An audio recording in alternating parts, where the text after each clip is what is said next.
Hello everybody, and welcome to Dungeons & Dragons Valkyrie, a homebrew Dungeons & Dragons campaign where a bunch of complete strangers who met on Reddit, actually, become the best of friends while playing Dungeons & Dragons live for you every Monday night at 6 p.m. to 9 p.m. Central Standard Time. I am your host, creator of this channel here on YouTube, here on Twitch, which is www.twitch.tv/The Majestic Gamin, G-A-M-I-N, as well as the YouTube channel, The Majestic, where all these videos get uploaded to as well, which is findable just by searching The Majestic or by going to youtube.com/The Majestic, yada yada yada. I am joined, though, by the same incredible group. We are still waiting on Justin, but he should be here in just a couple of moments, and I will let each one of them introduce themselves. Say hello, everybody. Hello, and just for everybody here, just to make sure, and a reminder, please turn Audacity on. Yep. I always forget that. Okay. That's why I'm here. My name is Rachel, and I'm our half-elven rogue, Mira Helder. Perfect. And Brandon.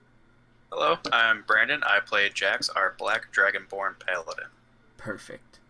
And again, Justin will be here in just a moment, but while we are waiting for him, I would like to give a huge shout out to first at Carly Matson for the very first artwork that we had ever gotten. This is such an awesome picture. There is Brandon's character that he just mentioned, Jax, which is the Dragonborn. There is one of Mira's, we'll say disguises, being a rogue. There is Delilah standing next to her, and there's Zashmar Ifrit, who Justin plays. Also, a huge shout out to @JMoof, Jmoof, on Reddit, who did this incredible artwork of this hilarious scene that happened when everybody went to the inn, and they did not like magic users. So Kelrendir, who was one of the characters who was with us for a little bit ago, decided to make a bunch of rats appear and scare the innkeep. And also, a huge shout out to, first off, at Taylor Davis, who you can find very easily just by searching Taylor Davis. Thank you so much to her and her team for giving us permissions to use her incredible violin music as background music and ambience for this. Same thing with Kevin McLeod, who's very famous on YouTube and many different places all over the internet, for allowing everyone to use the stuff that he creates for free. He doesn't charge anyone anything. He doesn't even charge it if you want to use it and stuff. It's just for free, and that is so incredible that artists do that just to share their work for the world. So thank you so much, Kevin McLeod, and again, thank you to Taylor Davis and her team. I'm going to go ahead and begin the recap then, as we wait. Here is the Citadel, the grand city that the players a few weeks ago had finally gotten to the outskirts of, and that's where Kelrendir and them got separated because there was some sort of magical barrier that wouldn't let Kelrendir pass into the city. The guard said that was merely there to keep out any very, very evil or chaotic evil kind of people. But Kelrendir, for all that he knows, is perfectly nice. All that the party knows is perfectly good. So it was a bit of a surprise that wouldn't let him pass. Nonetheless, he was heading to the town of Magic, as the University of Magic, the College of Magic. There we go. Anyway, so he decided to go there, which would hopefully provide some answers to this magical barrier to begin with. Splitting up from the group, the rest of them decided to venture on and meet up with him later at another date, but they went to various shopping places, got a number of items, looked out for a number of other things, and they also went to a casino in the last episode, but also... And Jax won big. And Jax won big. He did. He won quite a bit of money. They ended up joining the Fighters Guild, which was a really interesting thing, because arriving to the Citadel, they had heard stories about how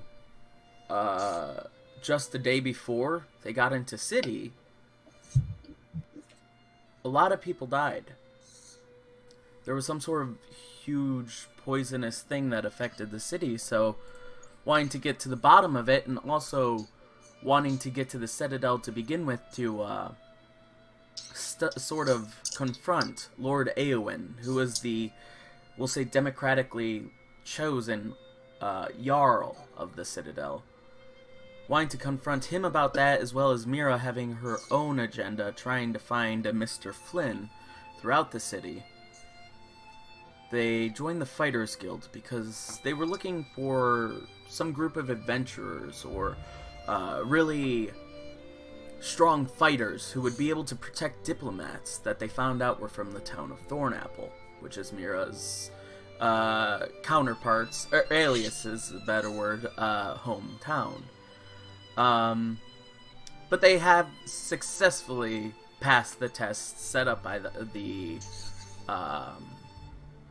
we'll say town's guard leadership, and they all have passes to the ball, which is in one more night. So you guys went to bed as well. You guys, sorry about that. But I'm going to go ahead and turn this on to silent.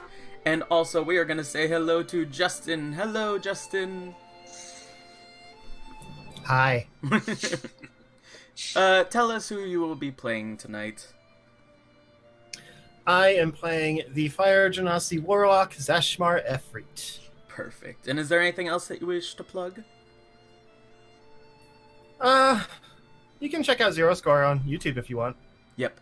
And if you ever find these videos, if you're watching this uploaded to YouTube, in the description is the link to that channel as well. But here we go, getting right back into Dungeons and Dragons.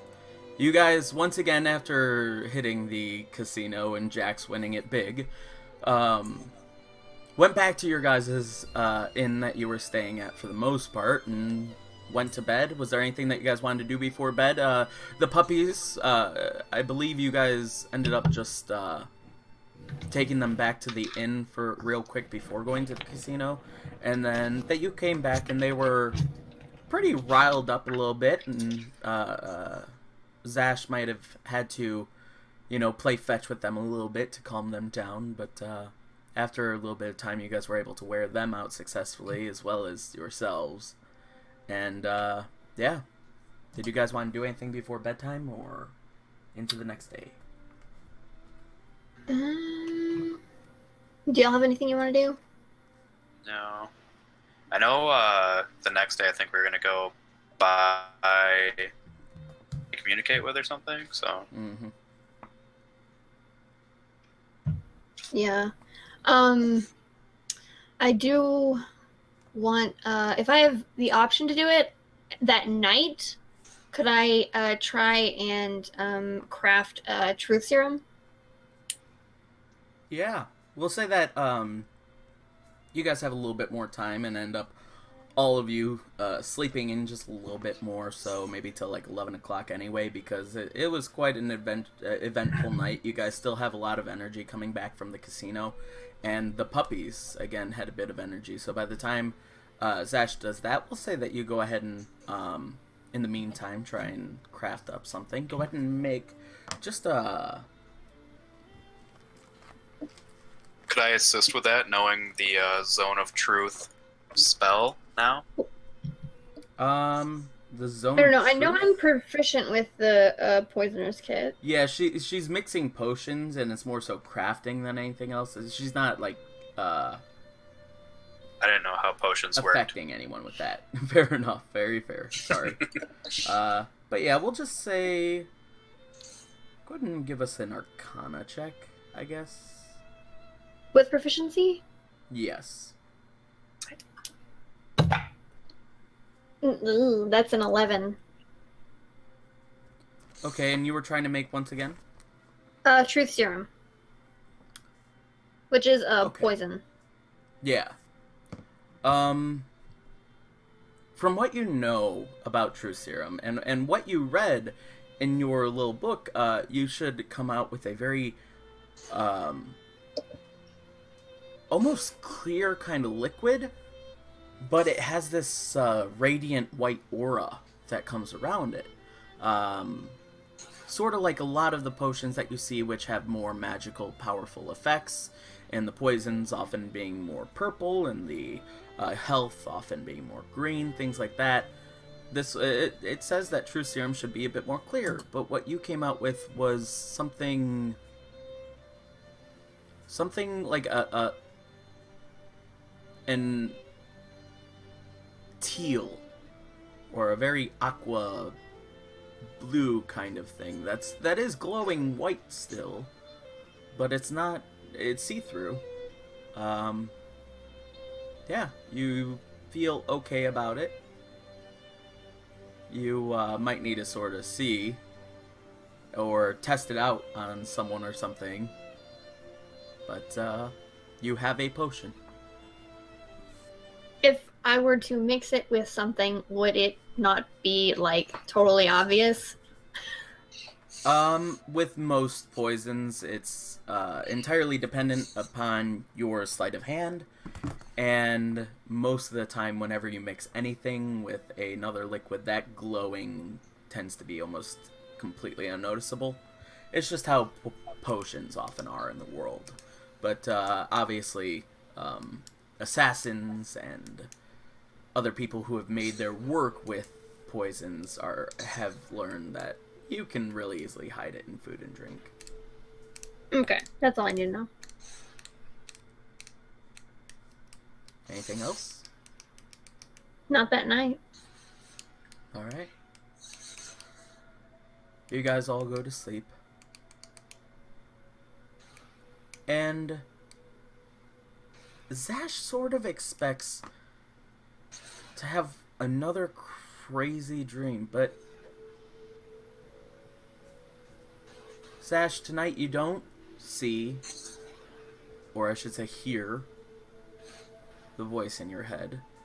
You're not in the field. You just have a normal dream, which you haven't in a long time, and it's more so envisioning what you believed your mother looked like. What you believe your ethereal plane looks like. It's warm, comforting. It's very dreamlike, though. You all wake up, and in the morning, you remember bits and pieces of it, and bits of the warmth. But in a matter of 5 minutes, that starts to fade. And in a matter of 10 minutes, you remember almost nothing from the dream itself other than that you had a very, very nice, pleasant sleep. You guys have a big day ahead of you, preparing one last time. Well, I should say you guys have 2 more days technically, because you have the daytime tomorrow to prepare. But yeah, the ball is in 2 nights. Tonight as well, the group had learned is a cult meeting, I suppose.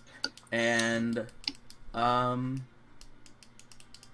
yeah, you guys had already discussed a little bit about what you wanted to pick up. But that was sort of out of game, so I will let you guys discuss as characters. Do me and Zash know about the cult meeting, or is that only Mira? I think I told you guys, but I can't Yes. remember. It's been a while. Yes, I'm almost positive that you did. Okay. I apologize. Also, I'm gonna have the pizza screen bites. share. Ah, Don't forget to screen share. yeah, I almost did. Well, I did. I think we were gonna go to the one guy. The one that you've been to, but we haven't, Yeah, so it's gonna be yeah. fun. Can't remember his name or the shop name, but I gotta keep better notes. I do shorthand, and then I forget what my shorthand means by the time that we get to that thing. Fair. Same. I That's what happened to me in high school. I'd write down stuff, and I'm like, I don't know what any of this means. Oh yeah, I could never follow my notes in high school. To be fair, this shopkeep never told you his name. He didn't? Okay. I Fair don't enough. think so. I thought he did.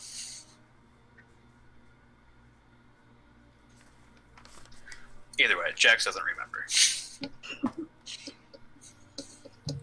I think. Oh, I think I have a list of the places. Did he go to the daily trade or fair trades? That was a Oh no, that was that shop. That was the daily trade then. Okay. Okay. Because I know we didn't go to one of the 3.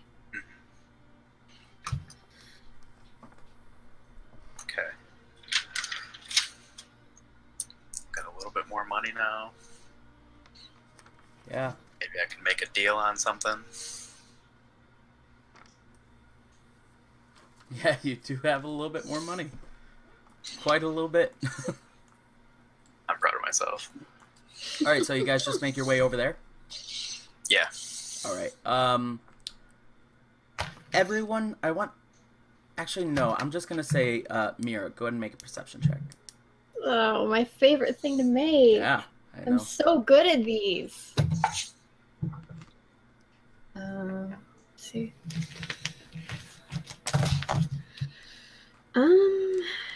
That's gonna be 14.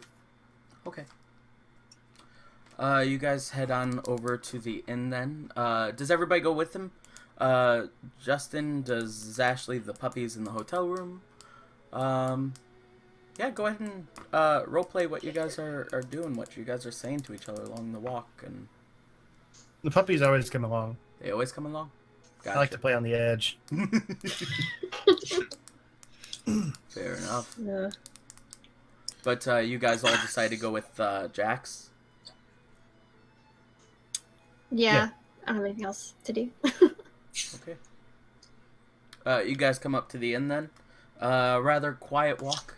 You guys make your way down along the riverside, and you guys hear just the sound of rushing water along the entire way. The crowd, it seems a little bit more heavy than it has been in the past. Well, I say in the past few days, I should clarify. A lot of the time, it seemed like the crowd was half of what those of you who had already previously been to the Citadel remembered. But today, it's a bit like 3/4. A good number more people are out and about and doing things. Still a bit of somber tone in the air, but Ooh, I want to keep an ear out for mention of Jeff. okay, go ahead and make I a still want perception to check. at least meet this guy. I cannot remember who that is. Yeah, Jeff? No, that's not good. 6. Gotcha. 6. Yeah, you do not hear any mentions of Jeff Lockheed. He's the author of the book that I yeah. Lockmead, sorry. Would my 14 have heard anything from earlier?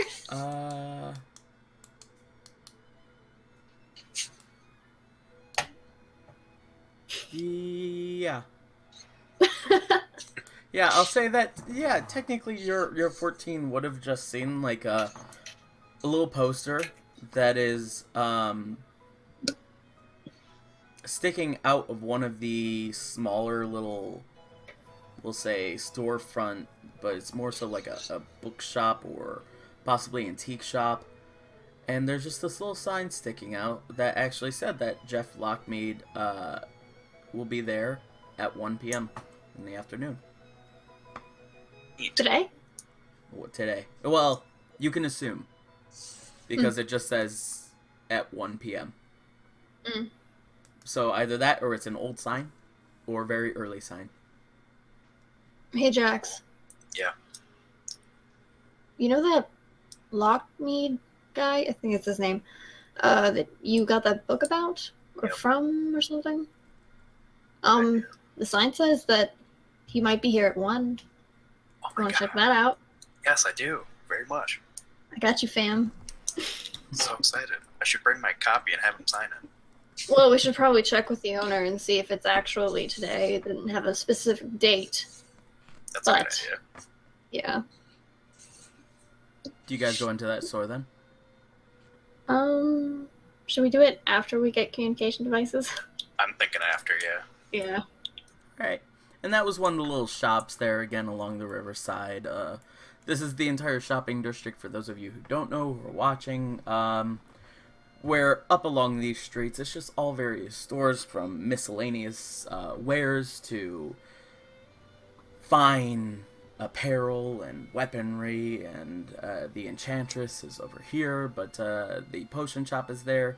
But you guys head back over to, continuing along the riverside, you guys head over to the daily trade, where, yeah, I think that was the daily trade. I forget the name of the place. It has a lot of rings in stock. Yeah. That's all I remember. No, it's the second enchanter. Who? I know it was a magic shop. Yeah, because he I also think the daily enchants trade stuff. was a magic, and you said that the fair trades was an appraisal shop. That's what I have in my notes. Yes. Okay. Yeah, I shouldn't name them so closely, but yes. Alright. Maybe they're brothers that own it. So is the daily trade then. And you guys walk in once again. It's that little, very familiar to Jax. The rest of you have never been in this shop before. You guys walk in and there's this little ding ding ding bell as you guys open up the front door. And As soon as we walk in, I turn to them and I go, "This guy's a handful, just so you know." Then continue walking. You continue to walk in, and there you see the, once again, big, very sort of portly, but also a big bushy beard, and to the rest of you, you guys see this bushy beard sticking out from behind his head as he's turned around with his back to you guys, trying to put something up on a very, I'll say high shelf, but for everyone else. It's just the top shelf, which you guys could easily reach, but there he is, struggling on his very tippy toes, trying to put something up there. And he just gets it as you guys walk up closer to the front desk and lets out a huge sigh of relief now that that's done. Oh, it's good to see that you're back, man. Oh, yeah. Hey, have you been thinking about that thing for only 400 gold where you can walk on water? I haven't been thinking about that, no. Why not? It wasn't one I was interested in. Oh, well, what are you interested in? Because as you know, I got lots of different wares that I could give to you, and I could also enchant things too. But basically, it's all sorts of things that you're wanting to trade, that you're wanting to buy, and of course give me money for. But what are you looking for? Today we're looking for something we can use to communicate with each other at further distances. Oh. So, like potions of shout? Because I know that they have those as potion shout. Something a little more discreet. Discreet. Right? Discreet. Something like, I think they're called Stones of Far Speech or something like that. Stones of Speech Far. Okay. So Far Speech. So like little stones that you hold in your hand that you could just talk to each other, talk to another person who's holding like a very similar to stone to that one, and then you usually have like 6 or 8 in a set, and then you can talk to each other with them. Yeah, Right. kind of like a object or an object that sends like a message spell or something like that. Maybe it can be like some kind of jewelry or something we can wear, so it's not quite. We don't just have a stone in our hand and hold it up to our mouth, kind of a thing. Like a brooch or something right. like that. Well, Or maybe an apple? Is Maybe there an Apple brand one? an Apple brand one. I'll need to look into that. I have a bunch of stones. Some of them might have vegetables. You never know. I think But an apple's a fruit. Apples are a fruit, you moron. they have Oh my God. seeds. So, you know. Anywho, though. Yeah, no, I don't have any jewelry like that. I do have a couple of stones that allow such a thing, I believe. And if you'd like, I could make it so that, you know, they were into necklaces or something, so that the stone is just like a little pendant for an additional cost. Out of game, this isn't what we originally discussed. But I'm aware. We didn't originally discuss anything. We were talking about something that they do in another sort of stream that we're like, yeah, we need something just like that. And I did not want it to be just like that. But price was a certain price. Oh, It's fine. yeah, It's fine. no, It's fine. you know, price-wise. So there are 6 stones, right? And if you're looking for price, they're about 100 a piece. But And how much would it be to turn them into? into like an awesome pendant. I mean, I could do really good. Or a circlet. That would be lovely. Well, they're spheres, not circles. But you know, okay. You know the headpieces. The Circlets. How big are the stones? Oh, like a crown. The stones, they're about like 2 centimeters. Here, he goes rummaging down, and you just hear and like a bunch of stuff opening as he finally opens up one. There we go. Here we go. He holds up this stone, which actually I might have it in this one. That's for something else, though. He holds up this little, oh, there we go. He holds up this little, looking... Here, I'll show you guys, too, actually, if I'm screen sharing. Very small little,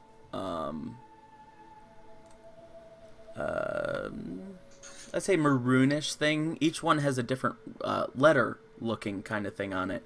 But it's not necessarily, a letter that you would assume in normal writing. It like one of them obviously looks like an N or an H, but it would appear to have more ancient meaning behind it than just a common written letter.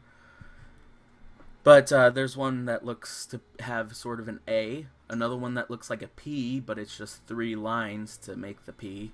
Another one with the N or H, another one with a sort of just 2 parallel lines, and 2 that actually look alike, and it's sort of like an E, but the center line is longer. And out of game. Yeah.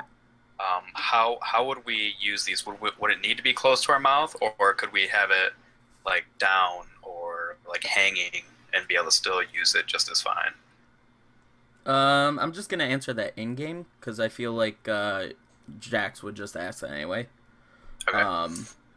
Because I don't think your character would really know, and he just says, yeah, no, all you have to do is have it touching your skin, really. So you can hold it in your hand, you know, you could put it in your mouth. I don't know why you do that, but you could do that.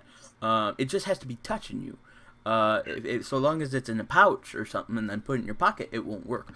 But if you have it, you know, at your skin, then it will work. Cool.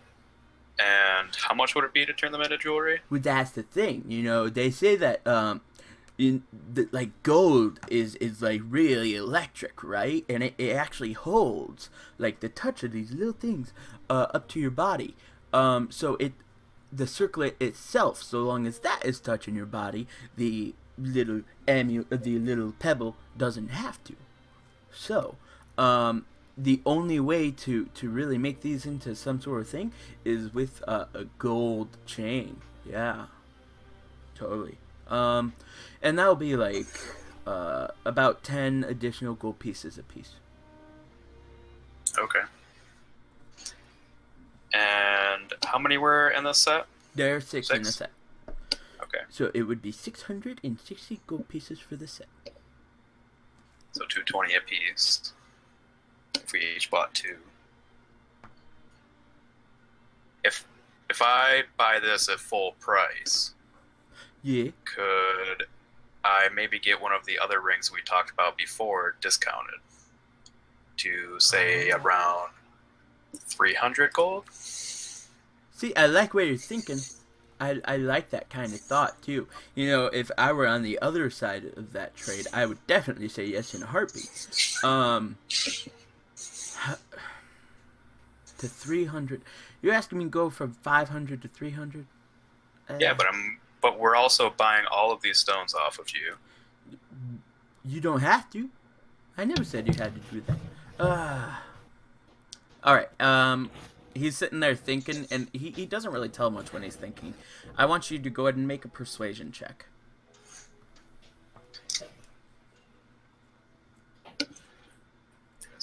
Modifiers.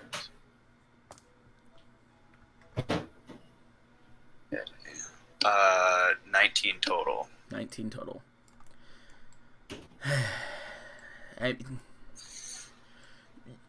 Obviously, I do appreciate customers who continue to bring me service, and that's like the thing. I just need to know that you're going to be a continued valued customer. So and you know, I gotta provide a little bit of reason for you to trust me too on that end. I would say though, I would say 400 I could do. We can spread the word of your shop around. We travel all over. We run into many people. We've met several allies that we could send here. We can speak of your great items here, and if I have a ring that I can wear, I can show it off and let them know the great quality of items you sell here. We'll pay you an exposure, basically. An exposure, yeah. That would be really, really, really good if I weren't set up in the middle of the Citadel, which is like a huge trading place. But I have noticed that maybe the Enchantress down the way gets a little bit more business. Well, that's arguable. She just does enchantments. I sell all sorts of things, as you can tell by the obvious name that has certainly never changed and never even thought about changing. I don't know. She had the exact same item that you want at her shop. What? Just get it there. Well, most enchanted things she can just make, yeah, so. But, you know, I sell all kinds of things. And at I also bring very good customer support, which is half the battle. Okay, I can do 350 and you spread the word, because really I'm paying 50 gold for you to just tell me right now that you're gonna spread the word, and then I have no way to back up that claim whatsoever. I just like I gotta take your word for it. I've only ever met you once. The rest of these people I haven't even met, and this guy brought a dog and it looks like he's ready to pee somewhere. Yeah, I can go. Dog's a girl. It looks like she's because there are many of them are ready to pee. You know, they're really sniffing up lots of boots right now. Just here's hoping. Hey, I have a question for you. When your girl dogs pee, do they set fire to things? Because Do you want to find out, or do you want to give us a discount? I don't like your tone. That's not a very nice tone. Like I said, I'll do 350, and I'll just have to take you guys' word that you guys will spread the word of my shop. Better yet, if you tell us your name, I can spread the word of your name as well, as a great enchanter. That would be good too. My name is Eustace Browner. I am the owner of this fine establishment, the Daily Trade, where we trade all, really just enchanted stuff, and I do like really good enchantments and stuff, but there are all sorts of things, from like enchanted, weapons, which of course this guy really wanted for some reason, although it looks like he's pretty powerful enough being a dragon, to just like little stones like you guys saw. So I mean, it's trading of all sorts of things, so long as they're magical, so long as they have magic.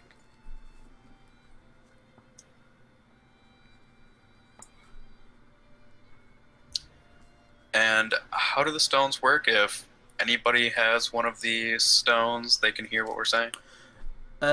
Yes. If anyone has one of the ones in the set, they can hear whatever you're saying. There are only 6 in this set, I think. Do they have a range limit? That's a good question. Well, I mean, I'm not really sure. I'm sure that you guys can test it out a bit easier. I gotta stay in the shop here. If you guys want to go like really far, then we can see. But other than that, your guess would be as good as mine. And as the DM, you guys could try and roll. Yeah, we'll say Mira, go ahead and roll Arcana check just to see if you know. Because I'm the caster in this group, apparently. And you're the first one who inquired. Oh, 4. I don't know anything. I magically challenged. So you're just like looking at him a bit, but then you go, well, I wouldn't really know either. We always just go a certain distance and then test it and then move further back and test it and see if that works. Yeah. Take a long time. That's a way to test. I mean, we have all day. I mean, That's true. it could also be though that these things will just help you communicate no matter where you are. I mean, that's what the person who traded these in said.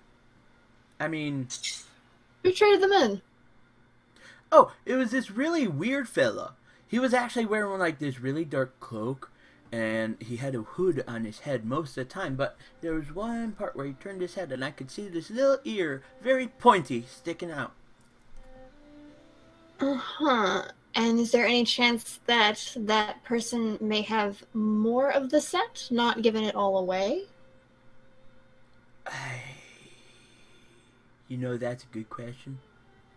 I don't really have any way of telling if people are lying to me, which really stinks, because then sometimes people really rip me off, and, I make my living here, but it seemed like he was telling me the truth when he said that this was all 6 of them. But I couldn't see into his eyes, and that's where you really tell if people are telling you the truth, You really gotta look them in the eye. That's the thing. You gotta look them in the eye to eye, Yes, and people, especially with my eye color green, we are very trustworthy people. Your eyes are... Oh my gosh, your eyes are green. Wow. I know they're this bright green color, Yeah. like an emerald. Yeah. I didn't even notice because of your really pointy ears, just like his. But, yeah. Those are some nice emerald eyes. Well, thank you. So, we got trade. We got a Could deal. always. Yes, we have a deal. Alright. That's perfect. he turns like visibly from all along, just like always double checking with Jax and like always assuming that he was gonna be the deal maker of the group and everything like that. He visibly turns so that his stature is pointing toward Mira and holds out his hand to shake hers. Now just assuming that she's now the one that he's gonna be making all the deals. Like, you know what I mean. He's just now like aiming towards her because he's gonna try and possibly sell her more things, but wants to do more business with her. So he he turns and very big grin on his face. He shakes your hand. And now, for me to decide which ring I get that we spoke of before. Yes, there is the Ring of Ram, which is a really good one, or there's the one which requires a lot of self-control. Right. Then he leans into Mira and he says, "Watch yourself round him if he gets that. It lets him see through things, including clothing." Do I seem like the type that would do that? Absolutely not. He's a pretty trustworthy man. His eyes aren't green, but he's very trustworthy. Oh, that's good. Okay. That's also good, you know. This is a very tough decision. I should have made it over the week. Because they both could Both be are very useful, yeah. Because the one allows me to have pretty cool ranged attacks, and the other one I can see through shit, which could help us on this mission and probably several to come. And how about you, fellow over there? As he says, now looking at Zash as Jax is sort of making up his mind a little bit. He goes, I have this incredible ring that would let you walk on water if you want it. I'm sure you probably don't like water too much, and you know, this way you will be completely hydrophobic. I'm already hydrophobic, you moron. No, you're, like, in danger from water. Hydrophobic actually means that you repel water. Ha! It's hydrophonic. Nope. You know, Zash, I'm pretty sure Eustace is right on this one. I'm always right. I'm Eustace. Wait, am I Eustace? Yeah, I'm Eustace. Yes. Yes. He actually says that's the character.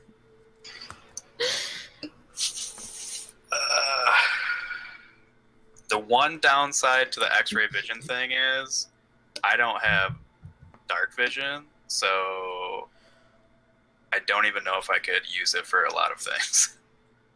Because there's no source of light in, like, a box. Well, You know what I mean? yeah, I do. So, how much gold do you have? That's not important. No, it's just a question. It's just a question just to see, you know, if I might be able to get you a really good deal on something else. How much gold do you have? What's the something else? Ooh, how much gold? Well, what's the something else? I might have, like, thing that allows you to have dark vision. For how long? You just wear it and you have it. But I do have a sword now that radiates light. You do? You do? I do. What? Can I see that? I pull out my sword and I whisper Badger.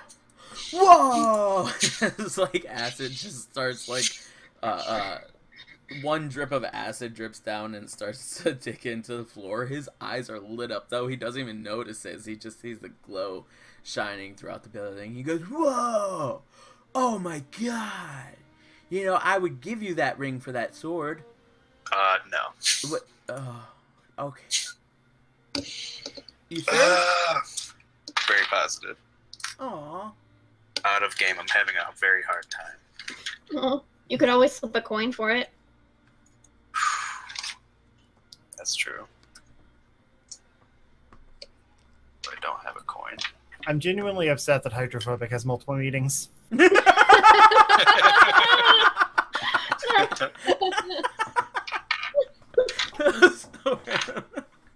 Fair enough. Alright, I'm gonna roll a d4. If it's 1 or 2, Ring of Ram. If it's a 3 or 4, the X-ray vision one. It was a 1, so Ring of Ram. So you want to get the Ring of Ram? Mm-hmm. Wow. That make you like super strong.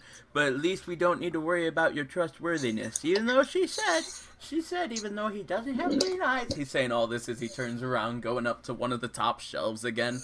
Trying to go up to this little, like, I'd say stone carved box, like a jewelry box that has a latchable, open latch kind of lid. And he goes up, reaching up for this, but he's really standing on his tippy toes, really trying, but not giving a single grunt into the effort. He's just continuing to talk. He goes, she even said, even though he doesn't have green eyes, that he's very trustworthy. And the moment I heard that, I was like, well, you're right, he doesn't have green eyes. He has black eyes, black like death. And Wow. he just keeps on. He just keeps on, and he finally gets it, and he goes, so hopefully you will be very good with this. Hopefully you will use it only for good, even though it's not like the see-through thing. You still gotta use it for just good, because, Yeah, you could hurt people with that. I don't know if you know this, but the Ring of Ram, it like gives like a lot of strength to you. So, be careful. Be careful. I will indeed. Also, a little bit of knowledge is a dangerous thing, right? So is a little bit of power. If you're like, oh, now I'm invincible because I have this ring, that's probably not true. Because you didn't buy that ring. Right. You bought this ring. So, Right. Yeah. Watch out. Yeah. I will. Thank you. Yep. I'm just your friendly neighborhood guy, So, of course. One of these two may be interested in that other ring. With the see-through one? Yeah. Oh. If I would give it to anyone, I would probably most likely trust you, little lady, as he says to Mira. He goes, you probably won't use it for anything too illicit. Probably not, but I'm already wearing a magic ring and I can't wear any more. You have 10 fingers, don't you? Out of game, I can't wear more than one ring slot. I thought you could have 2. Yeah. I have an amulet and a ring. Uh-huh. Amulets are necks, rings are fingers. Fingers. You can have 2 rings. I can? I thought so. But I can only wear One one. on each hand. I mean, I'm pretty much going off Diablo rules right now, but it makes sense. Yeah, I thought that also. Because in a different campaign, I have 2 rings. Well, shoot, if I can, I can. It's all up to the DM. Yeah, no, I thought so long as you only have 3 attunable things, realistically, you can wear things that are realistic to wear. So if you find the right size ring to fit on your thumb, I would think that you could wear the ring on your thumb. All right. Well, how much is this ring? That one, same deal. I'm just gonna say, I'll go right to it, $350. But I'll, continue to spread the fine word of this wonderful establishment, the Daily Trade. I put on the Ring of Ram to start attuning. Okay. Sure, why not? And I put down. Let's see, that was. Let me see, it was 220, and then 350. So that's 570. So yeah, I'll put down 500 gold and 700 silver as my for the ring and for the 2 stones. Yeah. Okay. And how quickly will these stones be available to us? I could make them. Well, I only want the best quality for you guys. You guys seem really nice, and also you guys are gonna spread the word of my shop, and I expect that to happen. And you guys will only do that if you're happy with the stuff that you get. So I'm going to say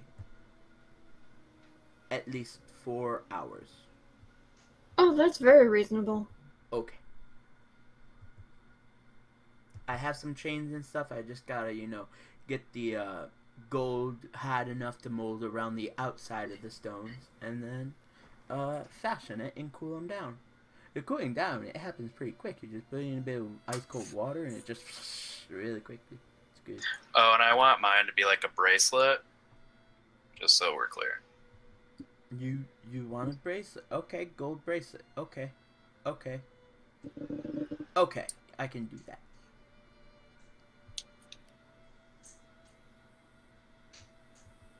Zash, are you gonna pay? I don't have much money, but you said it's more if you have it specially made. Yeah, it will just be 10 gold pieces per ring if you wanna. It's like a bracelet or a amulet or even a ring, but it look kind of funky as a ring with the thing on top. But that's only 10. But yeah, if you don't want that and you just want the stone, then it's just 100 a piece. I guess it's not that much more. Can I do like a thing around the ear, kind of like a Bluetooth headset?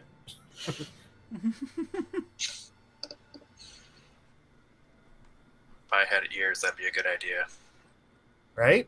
I want you to make a It's discreet. persuasion check to see how effectively you portray a Bluetooth headset to him. Well, I mean, okay, fine. Persuasion, 18. Okay. Yeah, I think I can see it. I can do something like that, yeah. Yeah, that'll just be an additional 10, just like the other ones. So you're getting 2-2, right? Oh, I guess so. Alright. Do you want them both as Bluetooth? Well, it doesn't say that. You want them both Ear cuff. as around the ear attachments. Yeah. All So right. broke. That would be 220 from you.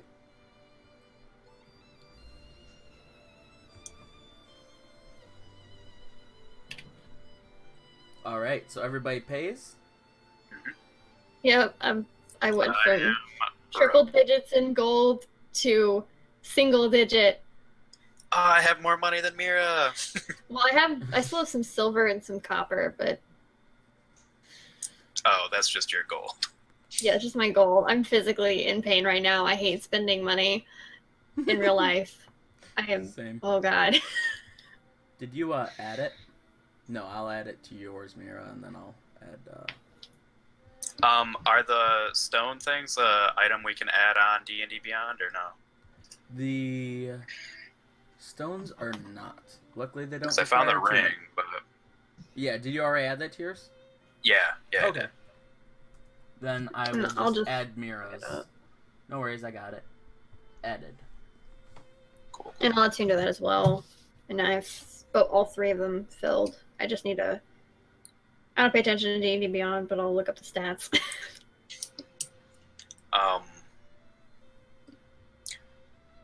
Once we're done doing all this, I, turn to the party and, I was thinking about how we were told to look our best and all that, and I do really want to wear my armor.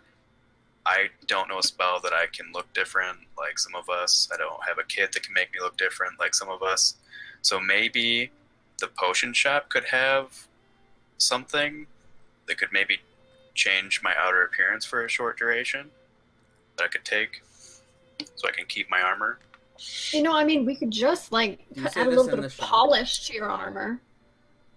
Just a little bit of polish, make it shiny. Well, the one dude said that I would need metals and stuff. We can go to a thrift shop.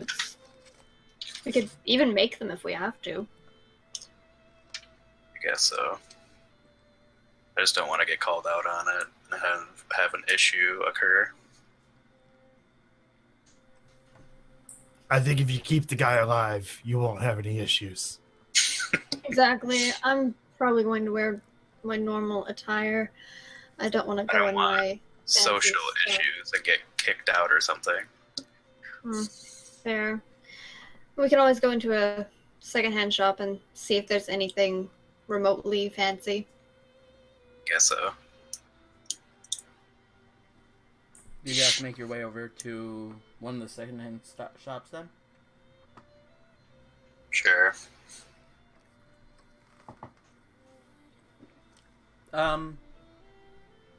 Real quick, I'll say by this because it takes a while to walk down the city. I'll say it's about 1 o'clock. Oh, god damn it. Oh, do you want to go to that bookshop? Yeah, let's go. Alright, you guys head down to that then. As you get there, there is a huge line Oh, shit. outside the door leading up around to the lengthwise in the direction that you guys came from, out the door. I'd say there are at least 200 people outside of the store itself. Really don't want to wait in line.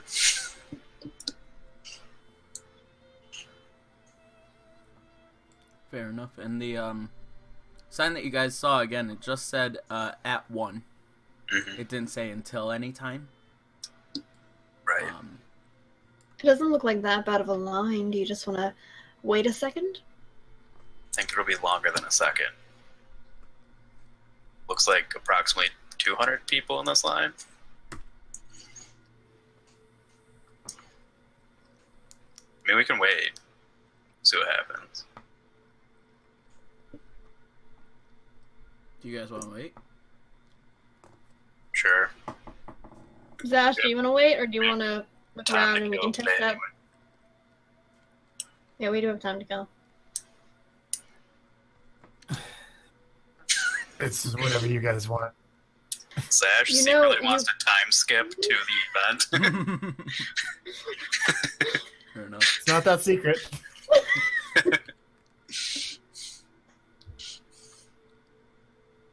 Mm. I just want to see if this dude has any kind of information. I don't know. He might not. Do you want to see if we can weed out the weak? Maybe you can do your deceiving thing and get us in there quicker. Does Zash know what this guy looks like? No. Okay. From the crowd, approximately how many of them are, like, kind of women my age? A vast majority. Let's see if I have...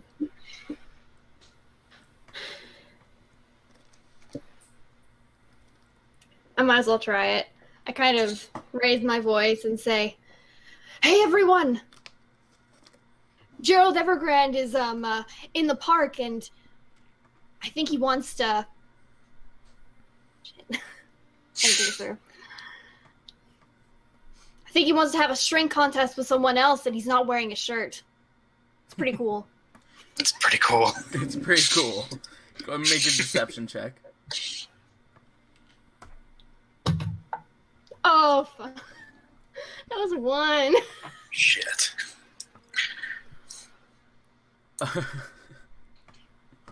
Right in front of you, like a person right in front of you, there's this girl who goes, "Quit lying to us. We know that he's in the shop. You don't, just because you want to get there faster doesn't mean that we're all gonna fall for your stupid lies." And then turns back around. Gerald was Wait, Gerald's in the the shop? Gerald was the guild guy. The, Yeah, like he's the Oh, shop was he? too? the Was he? fighters I start guild looking. guy, yeah. They had the women with him in the park. Yep. We got our The letters one from I him. stole some stuff from Gerald. that he doesn't know Jeff- about yet, Jeff apparently. is the- Yeah, author. yeah, that's why I got confused. My bad. Yeah. I said Gerald. I Like, was- I mean, I was kind of confused at first, and then I got what she was doing. Yep. Okay, so then that does not happen, but it's just very, very, we'll just say, oh god, I'm blanking on the word. None of them are phased by it. None of them even care. Yeah. you They're just all like, have no whatever. taste. Oh my god, Jeff is around back of this shop. You hear audibly one person just say, though, "Oh, that stupid oaf," and then that's it about Gerald. Now I'm gonna push through. I want to fight this bitch. It was difficult. This is happening. This is happening. All right, you're gonna fight. Go ahead and make a perception check to see if you know who said that. 10. You do not. The voice just came from one of the many, many girls in the crowd. Can we enter the shop still, as if we were just regular customers, or would we have to wait in this line to get in?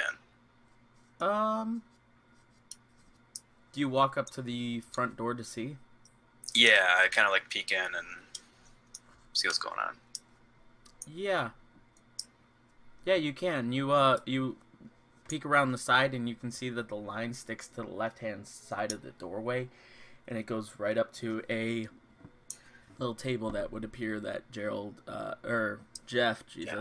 is sitting at signing, and he just looking down at the book and looking up at the person, giving a big, very elaborate smile and and a couple of the people in line, a couple of the ladies in line, like, notice this, and they're just keeping their eyes wary just to make sure that you're not going to cut. They're sort of guarded, like, very guarded. One of them even puts out their hands a little bit, like, closer to the person in front of them just to make sure that you don't try and slip between her and the person in front of her, and yeah. Okay. Zash, how long do you need to see someone to be able to look like them? I take you go back to the back of the line, which is... Yeah, I go back to where we were. Justin? That's it. I'm reading it. I don't know.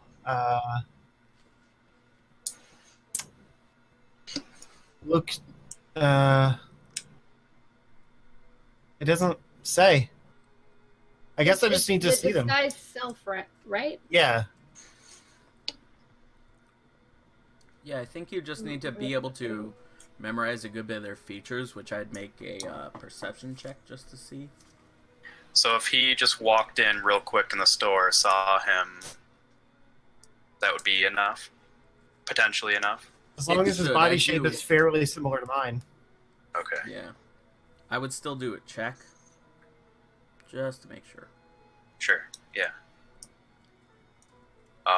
He's just sitting in there. There's enough space that we could walk in and maybe we could get a good look and maybe come back out and disguise yourself as him and fool the crowd.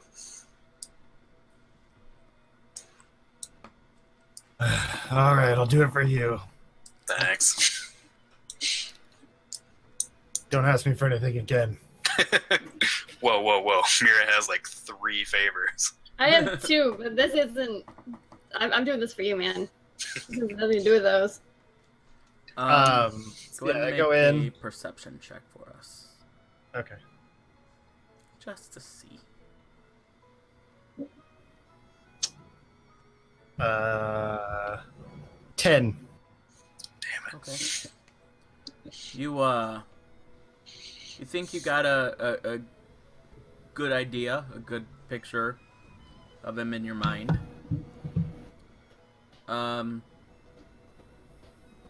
You head back to the rest of the your group in line, at the back of the line.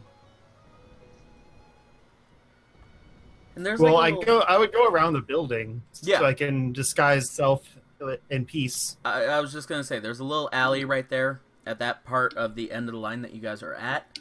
There's not many other breaks in between the buildings other than that one that you've seen, because these buildings are made very tightly, and again they're made very purposefully in the building of this city, because the city was set up from scratch. They just had a crap load of money and they designed the entire city all at once.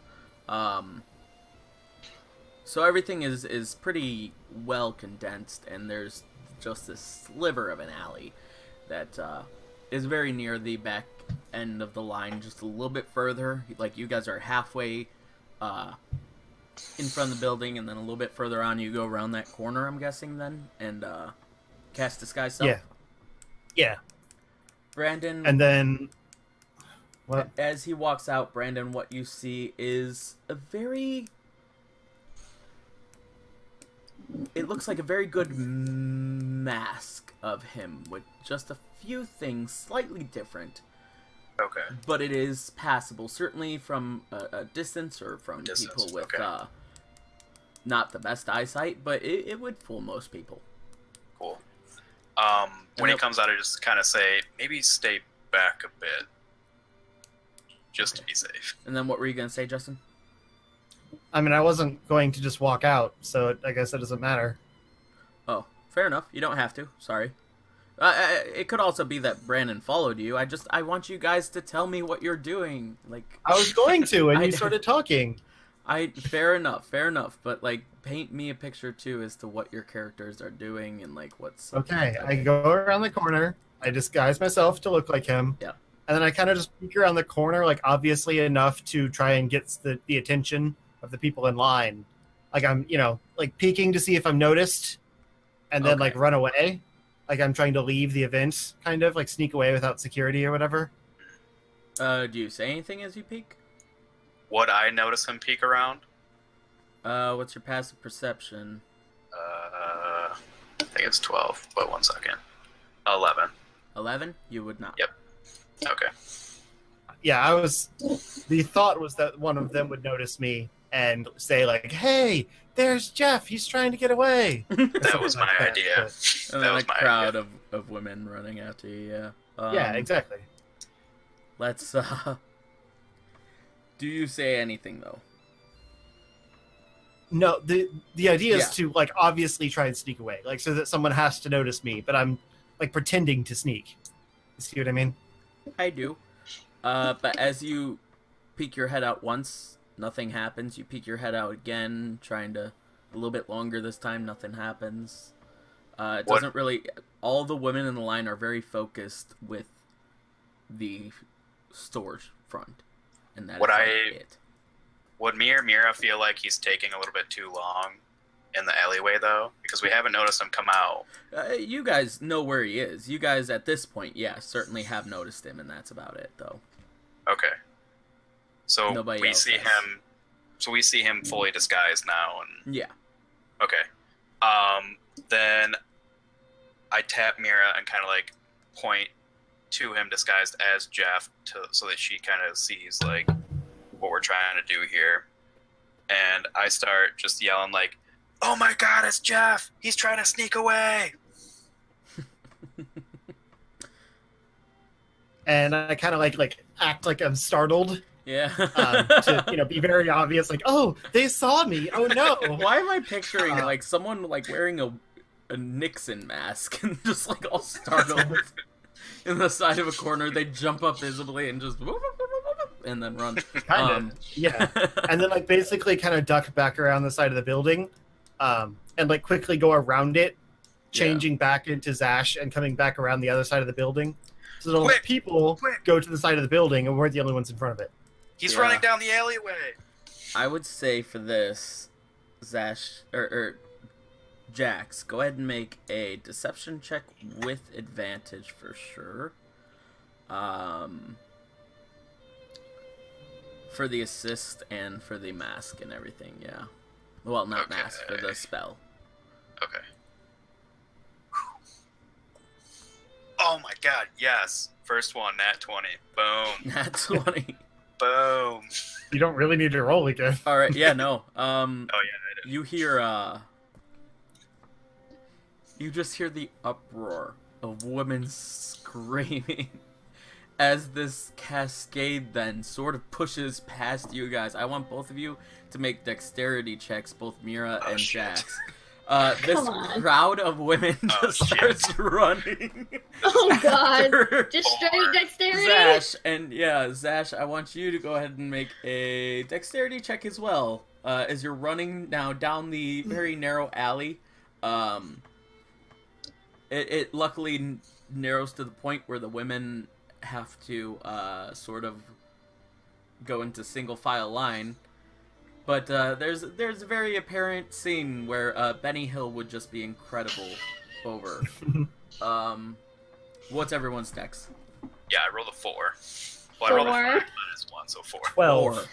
4 and I feel 12. pretty good about my 12 now. I Yeah. rolled a nat too. Oh. Okay. So, good news, Ash. You are able to luckily dodge the one rubbish bin in this very narrow alley and jump over it. You yeah, in the process of doing so, you knock over the bin, and it sort of stops the stampede of women a little bit. But they are quite determined. As you like look back at the rubbish bin, they just become more enthralled, more determined, and take chase much quicker. As for Jax and Mira, the two of you in the sudden uproar, women, not knowing that it would work to this extreme, get pushed back by the crowd of just a wall of people very suddenly. And you both fall onto your behinds and are just there on the ground and have to wait until this little stampede comes to an end. Once it finally done, you guys can stand up and see that the only people left in line were the people close enough to see that Jeff was still there through the front window. It is much shorter now. Awesome. Too bad we don't have our stones now, so we couldn't communicate to Zash and let him know to come back. But He was dropping around the building. I said he gave up his disguise whenever he's out of sight, and then dropped back around the building to meet you guys again. Cool. Then we hurry up and get inside, or as close as we can. For that, I would say another dexterity check. That's a 5. Oh shit! Run, Zash, run! Good thing we're not in combat right now. So Who you guys, says he isn't? you guys all assumed that this was gonna happen, like that he was just gonna turn around. Like Jax and Can Mira assumed that supplement Zash what I'm- would quickly like just meet them around, is what I meant. And Zash, very confident, he turns around the corner.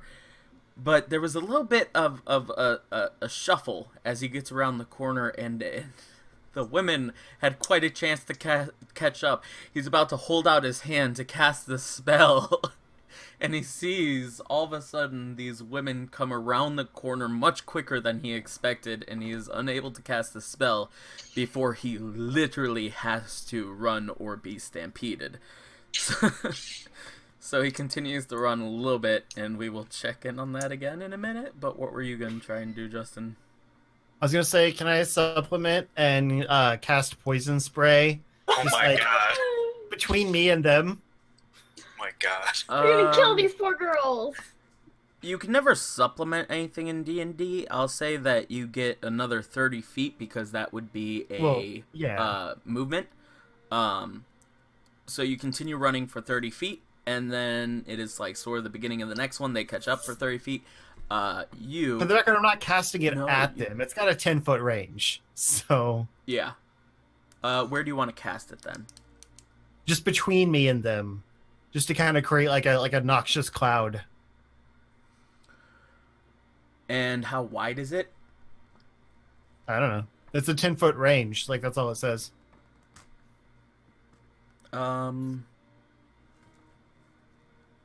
While that's happening, I try and get in line as close as we can to Jeff. What's the exact name of this again? Noxious spray? Poison spray? Poison spray.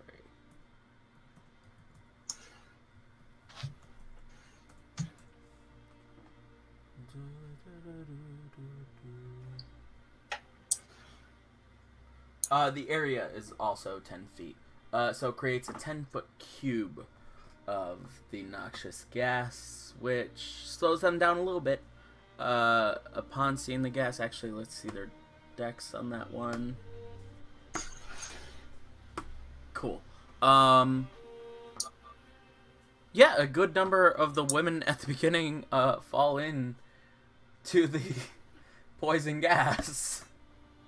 Oh my god. They see this gas cloud just form in front of them, and they try to stop, but the women behind them stampede them forward, and it's sort of like how calf wranglers in Australia used to herd the calves off, like, to the side of a cliff, and then to thin out the herd, the front cows would stop, but then the back cows would keep on running and notch them off the front of the cliff. It's basically that. And they get pushed into the poison spray, taking 1d12 of damage. Please be a 1. It's actually 2d12. Oh my God. Gotcha, yeah. Oh, because you leveled Fifth up. level, yeah. Just for being honest. I'm not trying Yep, to kill that's these people, but... Nope. 3.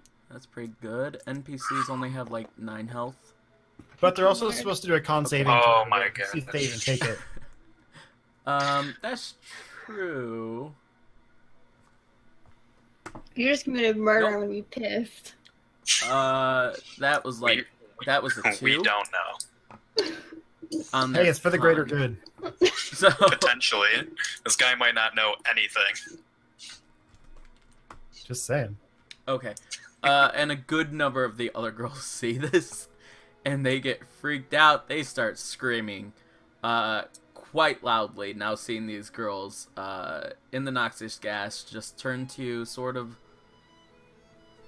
quickly evaporate, like, and their skin turns to dust, and like it looks like they turned old really fast, and they die. Never meet your idols, ladies.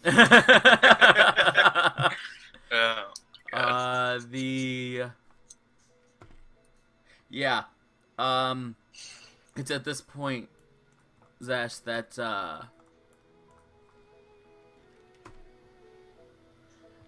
16 town guards who are actually knights just start swarming up the area, because when I rolled to see if the town guard noticed, it was a nat 20, and they came to the aid of these screaming women so quickly. Many of them had died. In less than 6 seconds? Yeah. Yeah. I would assume that he kept running, like he sprayed and then just kept Right. running. Yeah, he's still running, but I mean, I would get another 30 feet and then be able to disguise or change back, right? The guards now will know who you... The guards ran in rather quickly. They got nat 20. I don't know what to say about that one. They saw Jeff just kill a bunch of his fans. Yeah. 6 seconds is 6 seconds. But he couldn't, like, duck into an alleyway real quick and, like, change back and... I already checked for that. On his dexterity, we saw if he could change that one.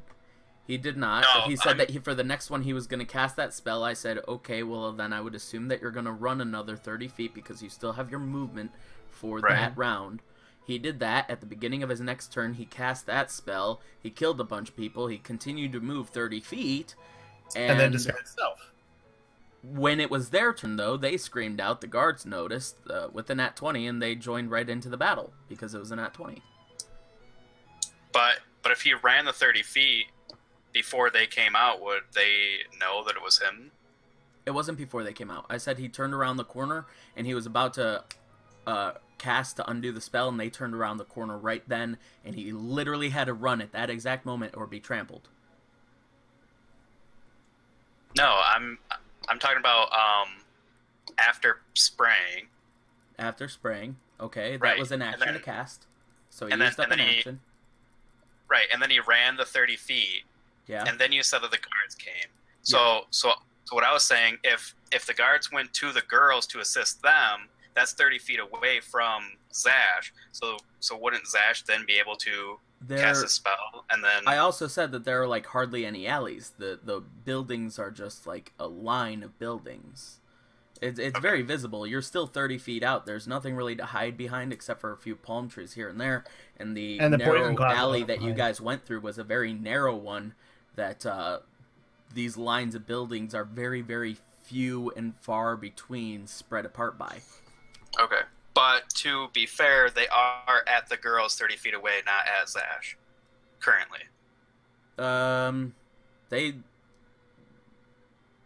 Because you said that they came to assist the girls. I said that they came because they heard the girls screaming. Of them.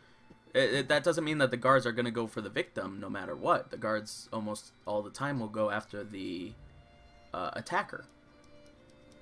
Which in this case, and granted, there are also 16 of them, so they could always split forces, go after, and take care of the girls. So, I'm just trying to wrap my head around, because like I'm not trying to argue. I'm just like trying to logically understand, because like I get rolling a nat 20 and stuff, but like in that one area, 16 guards and are just immediately on top. I rolled the d20 just to see how many there would be. I mean, there could have just as easily been one guard or two guards as there would have 20 or 19. I wanted to make it as simple as possible, so I knew that was going to be a lot because it was a nat 20 on there noticing it, so I rolled. And it was 16. Alright. Me and Merritt don't know what's going on anyway. We don't know if they just committed murder. Because we won't even know if he gets arrested or anything. You know what I mean? Like, I don't know. Like, we aren't going to know anything. It's actions have consequences. It's not like all the guards were in a huddle to begin with. You just notice a lot of guards around you, I should say. And to make things fair, that even then, so we'll say a different number. I won't tell you how many unless you do a perception check. But you see guards all around now that you've cast that thing, and many of them are swarming in on you. We're going to go ahead and make initiative rolls. Wow, I have to come up with fighting traits for a crowd of horny women off the top of my head. This should be something. 6. That sucks.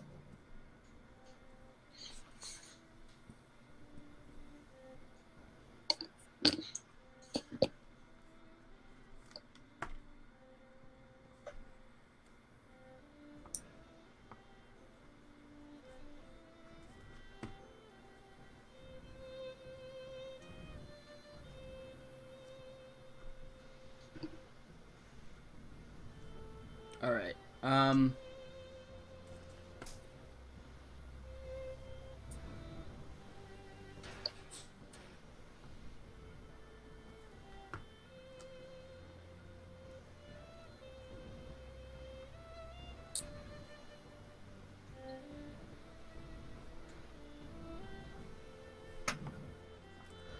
We're going to say that they were moving in groups of 2 just to make things a lot easier. And start of the initiative is a pair of knights.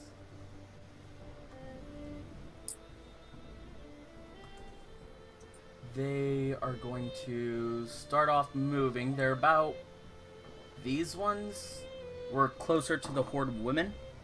A little bit so they're going to use their action to move 30 feet toward the thing and see what happened. And about, well, they move about 15 feet and they see the cloud and they see you running and they see the women also who aren't like appalled at what happened running around the cloud of smoke now and continuing to take chase.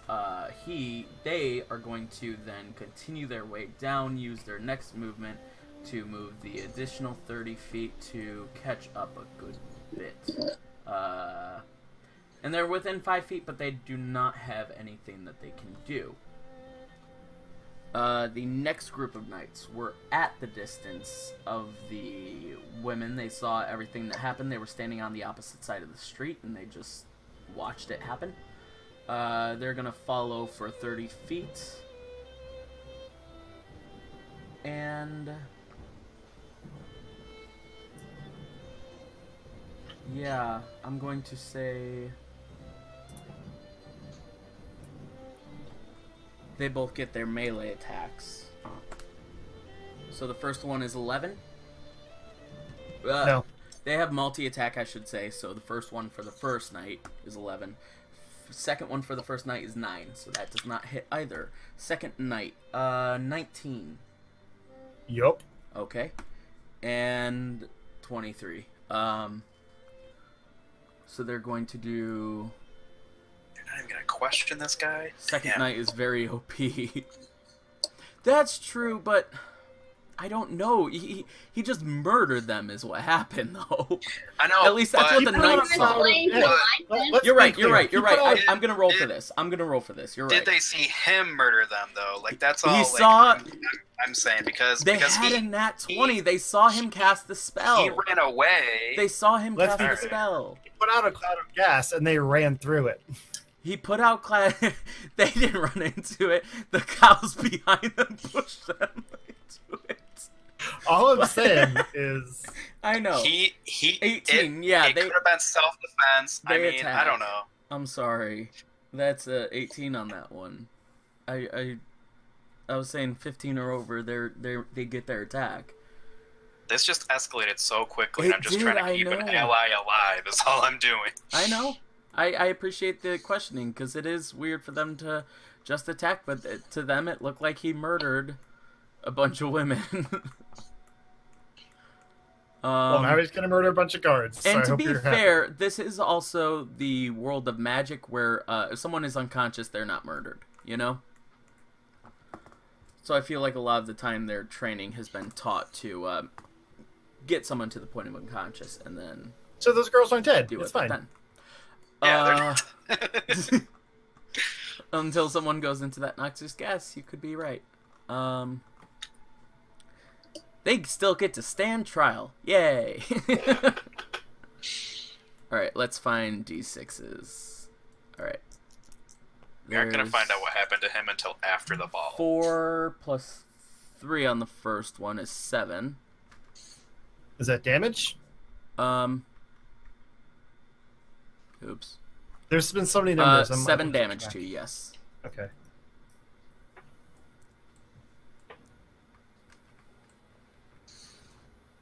Then if we have to like break into a jail, I don't know how Jack's going to feel about that. Oh my god. We're definitely never going to protect the guy. Is 11. We're going to accidentally murder the guy. No, you don't want to know what Mira's going to do when she figures out this happened. Second one was 11. Yeah. Jax is going to write a strongly worded letter. Alright, now it's Ash's turn. Okay.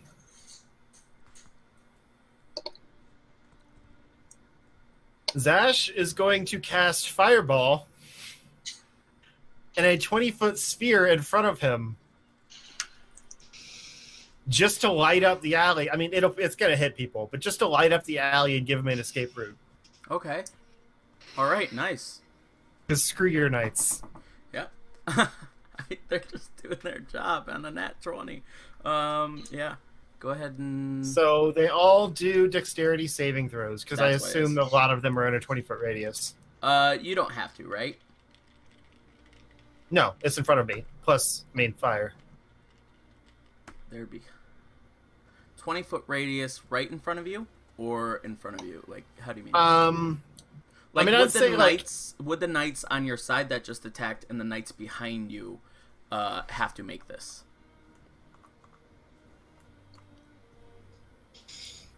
I mean, there's nothing on the map, so I don't know really where I am in relation to anyone else. Yep, that's what I'm thinking of setting up now.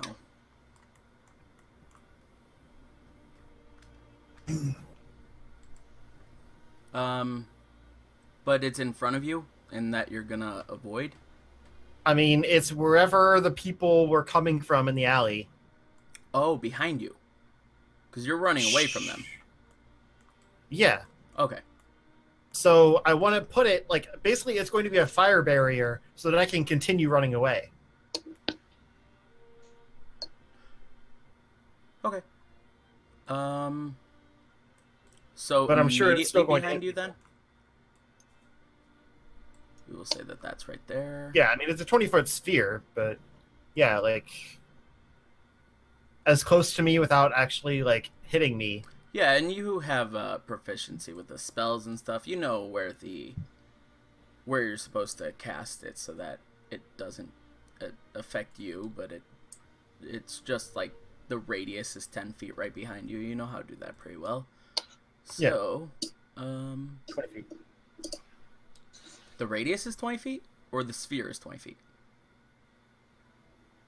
It's a 20-foot sphere. Yeah. So that the radius would be... The radius is 10 feet. That's what I said. Oh, yeah. I guess it's diameter then. That's true. Nope. Shoot. Did not want to go into the...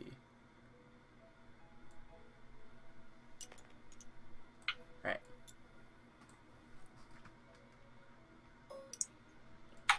So these two guards... Ooh, it's a narrow area.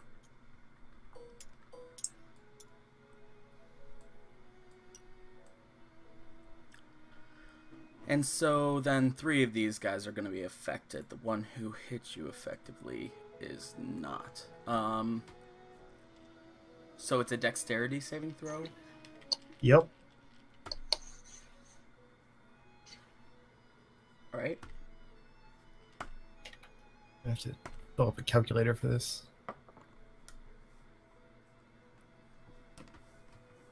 9, a 12, and a 6. They all failed. Yep. taking how much damage? That's what I'm working on. It's a lot of dice.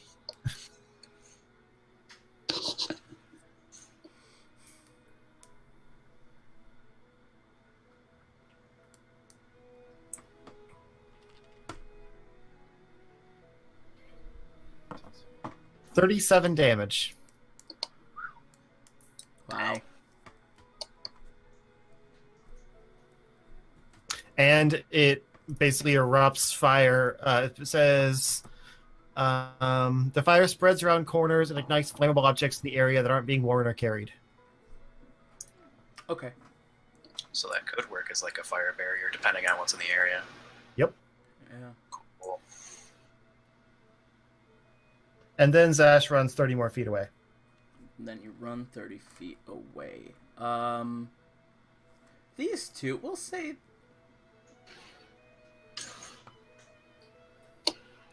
We'll say that this guy right here is busy putting out the fire and being affected by that. Because that was a lot of damage that he just took. This guy right here, though, still gets an attack of opportunity as you move 30 feet. He's going to make a swing for a nat attack 1. of opportunity while on fire? Crit fail. That's brave. That was the guy who was not on fire. Oh. I said the guys who were on fire did not get that. That was a crit 1 as you move away. Distracted by the fire. Yes. Still felt the flames lick his face and the heat rise up around him. And you sort of blurred in with the vast explosion, so it was difficult for him to tell. Next up, more knights. That guy... Actually, he gets to move now. 10, 15, 20, 25. Right there. And gets 2 attacks. 21 and 16. Those both hit. 16 hits? He just moves through the fire. Yeah. That's my AC.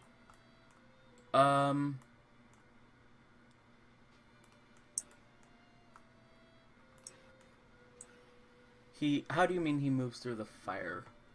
Like I said, that entire area is on fire now.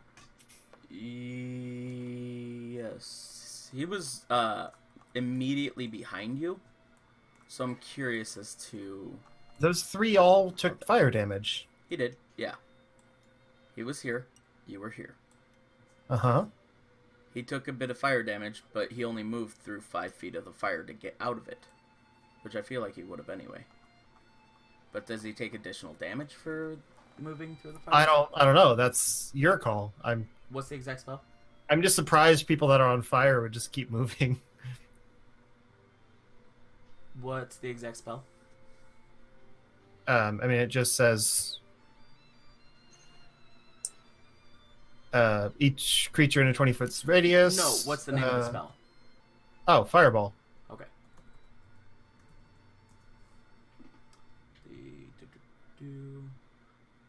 Delayed blast? No, just regular fireball.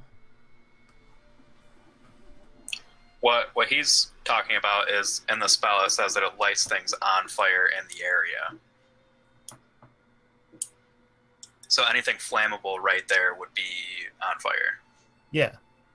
Like that alleyway is on fire now, basically. So the spell itself doesn't do additional fire damage, but potentially something in the area could.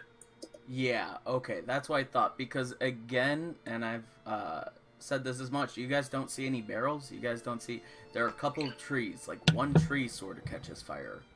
But yeah, and I assume the alleyway is probably made of stone. no, this isn't an alleyway. You guys went out to a walkway now. You went through the alleyway right here, pretty much. See this little sliver? You guys moved through that. Then he turned around this corner, tried to undo the spell. Could not, had to run. The women were there, so he cast that, and this is where he was when that happened, and then he moved 30 feet. This guy is now following. No, I pictured this as an alleyway because it's pretty narrow. It is. It's just a very large city on a very small scale. Gotcha. It's these are as small as I can make the figures, but if I could make them even smaller, then I would. Just to liven it up a bit. And bring more life to it. Yeah, so second one, 15. Is that attack or damage? This guy moves up. He's also going to go ahead and attack. I'll just do all the damage at once. Does 15 hit? No. Okay, so both of his missed. So nice knowing you, Zash. Uh, I mean, I have a plot device amulet. I can't be killed. no, it's 2d6s. Someone else will just pick up the amulet, like your next PC. 2? No, 6 and 3.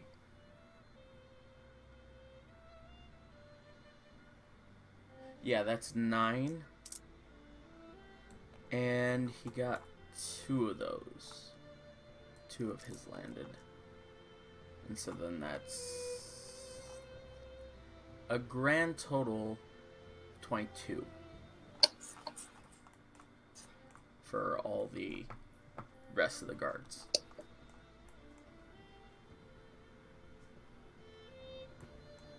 How many girls did I kill? Good question. 12.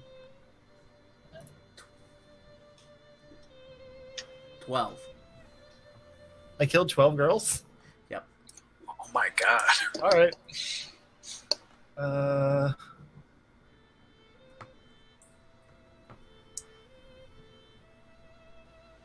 How far away are they from where we were?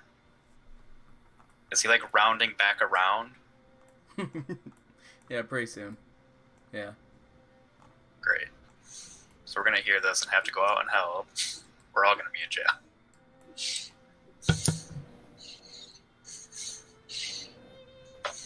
Yeah, I'd say that this is where you guys, this is the shop. Because the line went all the way down. There was the alley. Yeah. Are we any closer by now to Jeff? Like, are we deeper into the building now? It's It's all been a been few about rounds. It's so... been about 18 seconds. You guys have walked to the end of the line, which again is right outside the shop pretty much, but that's all that you guys have done in 18 seconds really. Oh, okay. Because there was no hurry or stuff that you guys thought, you know?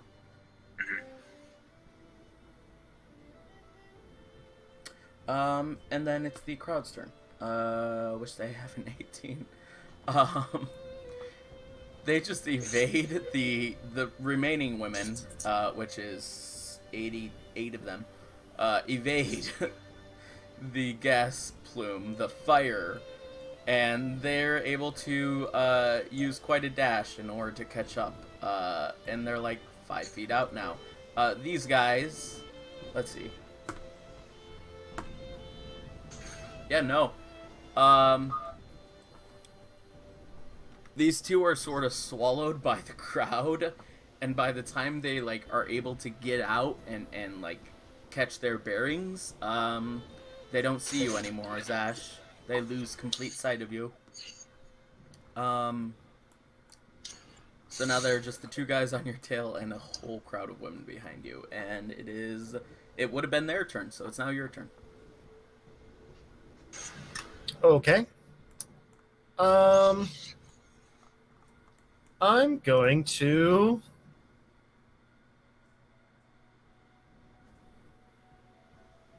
I hesitate to use all my spells because I have a feeling we're still going to have to do that friggin' thing today.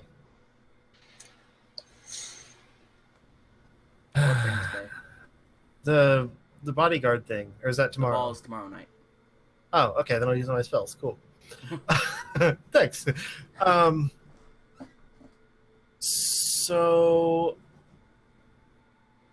Actually, I'm going to do Fireball again. Alright. Just screw your knights. This guy here, though, in order to get it at a point that's we'll say gonna get both these guys, you sort of have to cast it right up along this building here That's fine. It's made of stone, right? to get a sphere. It looks it. Cool. Then I cast Fireball. Dang it, I already put all my D8s away. Okay, hold on. Or D6. Yeah, D6s, sorry.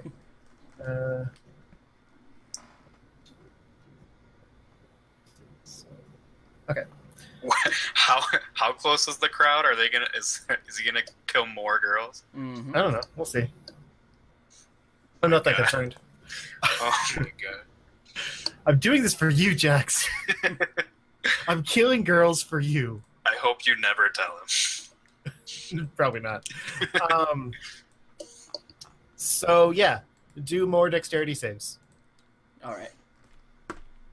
Nat 20 Dang it. and a 5. A 5 Cool. fails because it's +0. The nat 20, he saw it coming. It's this guy right here, and he's able to duck just out of the way right there. Okay. Wow. This is still going to be a lot of damage, actually. I see 4 6s. Let me get my calculator back out. Keep stone me out because I think they're 9s, but it's a D6.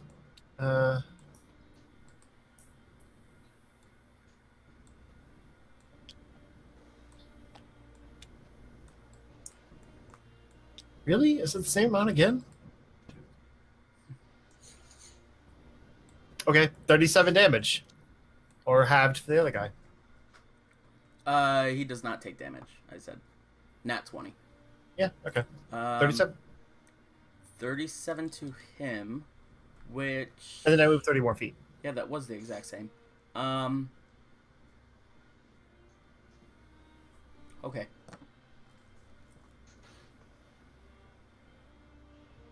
Yeah.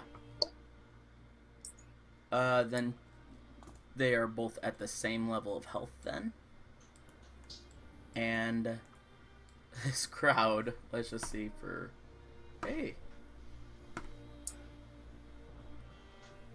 Oh no, that's sort of irrelevant because they're NPCs and they only have 9 health. So, getting an They all 18 die. doesn't do crap for the ones who were caught in it.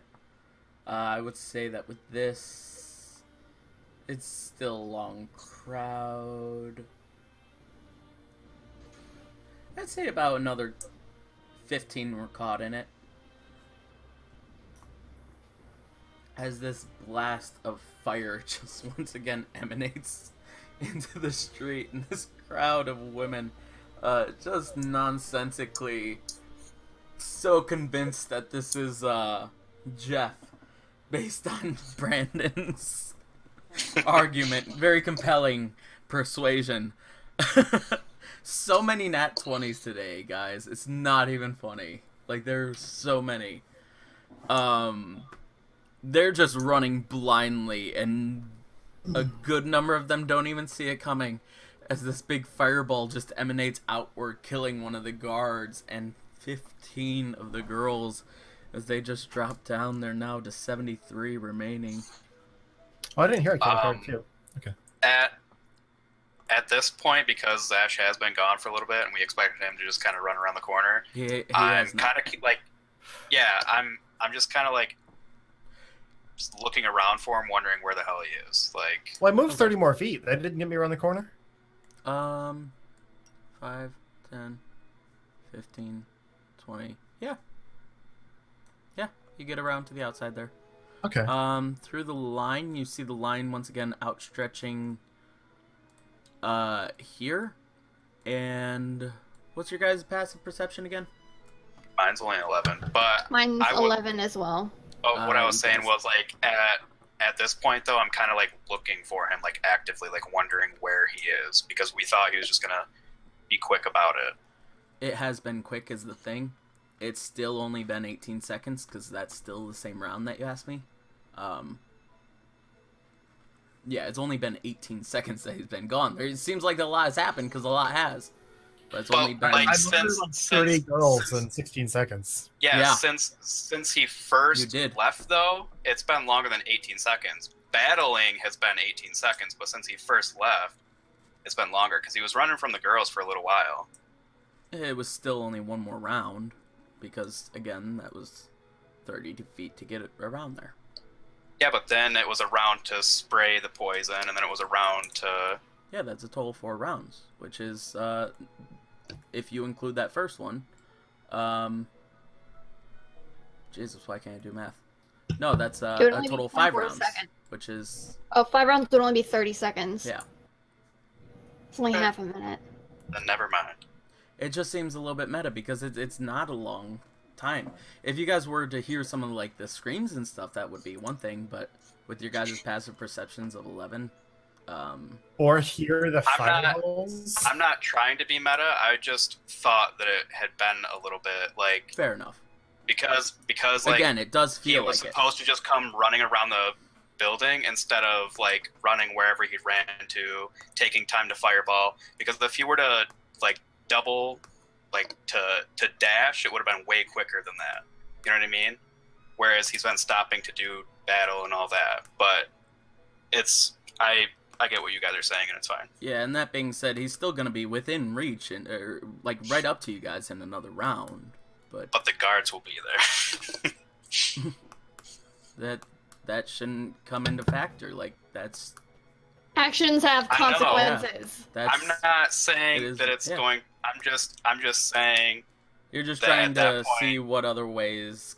I think I know. I'm not trying to like be a dick or argue or like anything like that. I'm just, to me it felt like it would have been longer than what we originally thought it would. You guys didn't talk about it though.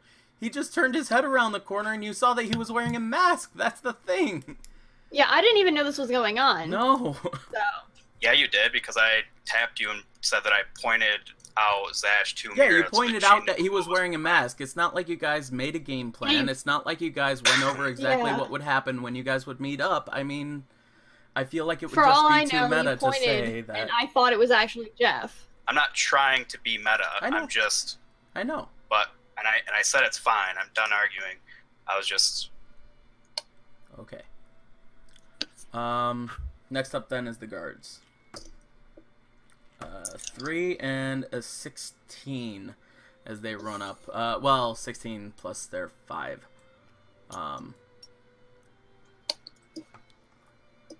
Which...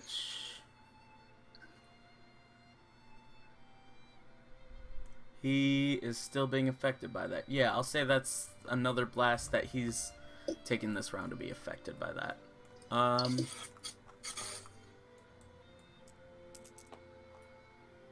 Oh shit, that's crits on the D6s.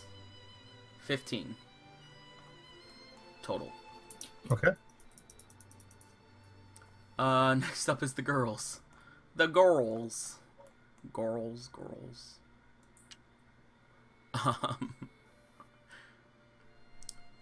You know what? First off, dexterity of that guy, not good. He's done. Dexterity of that guy, not good. He's done too.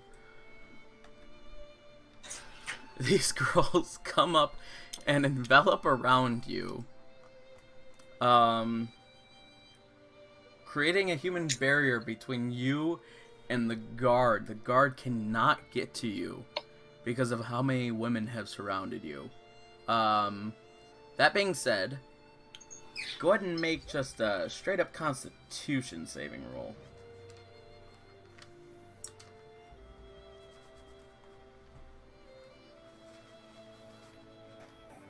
$21. Okay.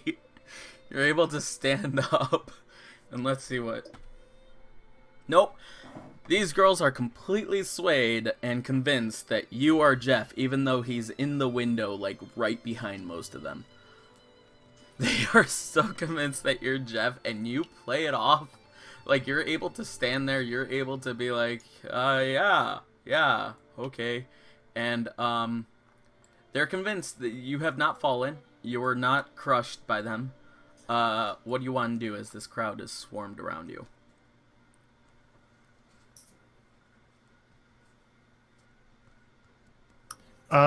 Being up close, they are not seeing anything out of the ordinary, though, is what I meant by they're completely convinced that you are him. Mm-hmm.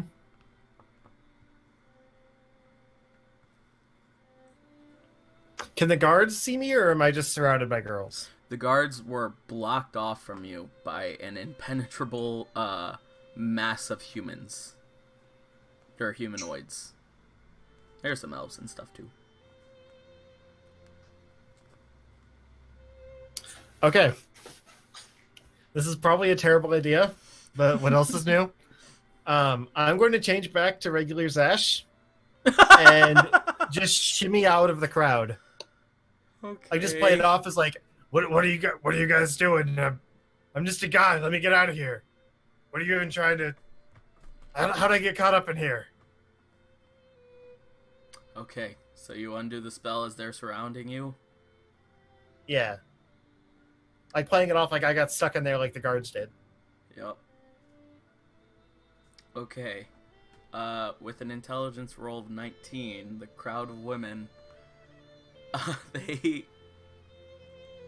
connect the dots very quickly that you used magic to change into Jeff, and just now switch back that you were using magic to kill a number of them. Like a big number of them. There were 100, now there's only 73.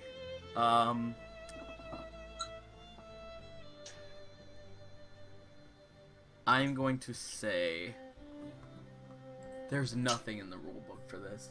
There's nothing.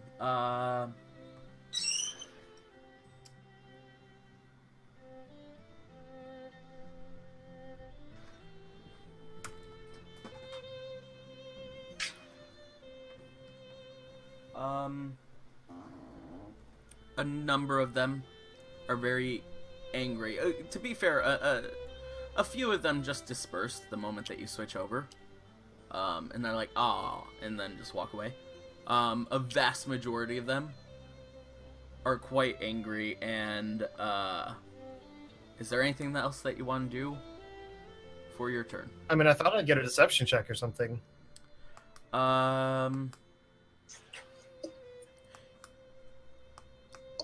Your deception was just that. What are you doing? Is there more that you would like to add to the deception? No, it was that pretending that I was never Jeff and that I just got caught up in the mob. Like, Jeff might still be in the crowd somewhere, but I'm not him. But you waited until you were swarmed around and they all saw you change visibly. Well, I didn't have another chance because they were on me every round. So I figured now's as good a chance as any. All they did was dash the entire time. They just dashed the entire time.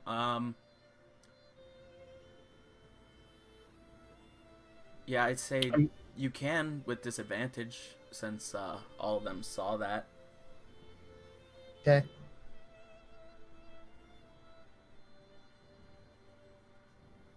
$11. Could be worse. Yeah.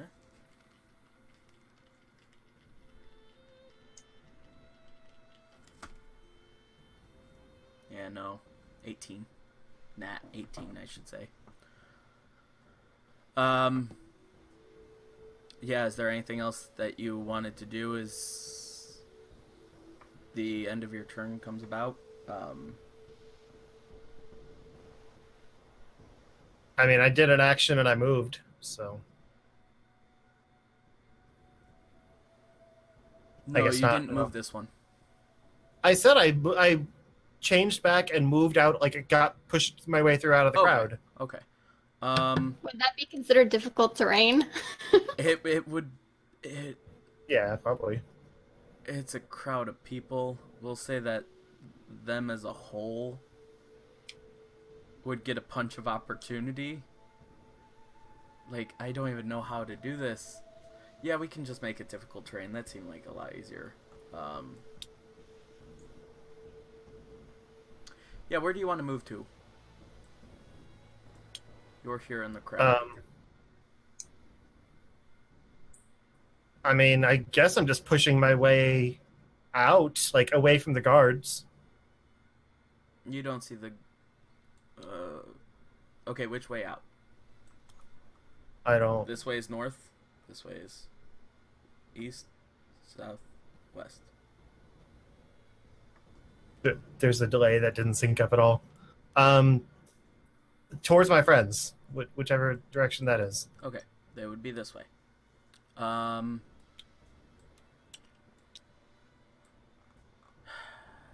We'll say that you get about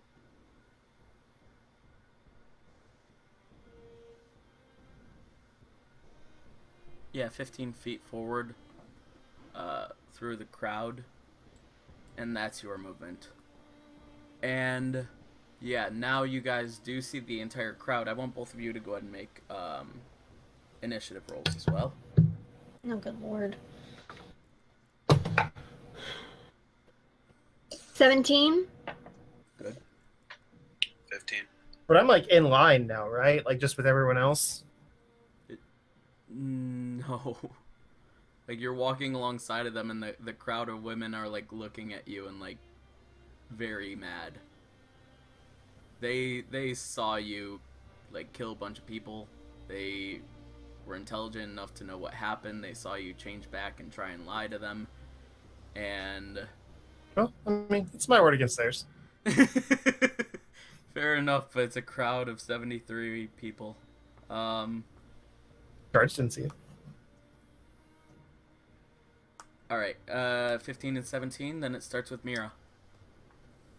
Me? Yeah, you see as this So crowd all I of women see- swarmed up around something. You couldn't even see what it was until this point you see Zash just nudge his way out of the crowd, just taking like a little bit of like elbows to the face here and there as he gets out and he tries to quickly hurry over in your guys' direction. Are all the women looking at him? Yes. They went from like a very confused to now very angry, and they're following him at sort of like a slowly increasing speed walk kind of fashion. Okay. All that you can assume right now, I would think too, is that they're just mad that he wasn't Jeff. Because you saw him as wearing the illusion on his face, and then running around, and now a bunch of rather pissed off women. Well, only knowing this, seeing a bunch of pissed off ladies, I am going to walk into the shop and just hide behind one of the shelves. Because as a woman, I know that if she wants to fight somebody, there is no stopping until it's done. So I'm just going to walk in there and hide behind one of the shelves. I'm not going to be a part of this. Okay.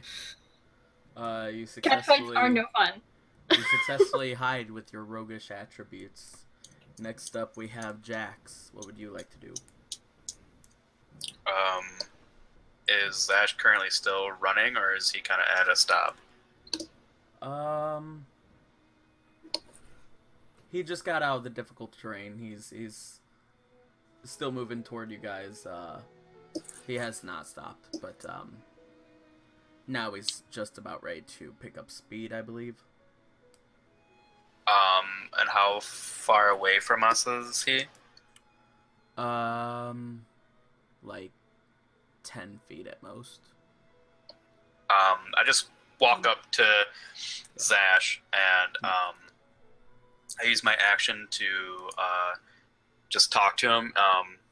So how did that go? How did it work out?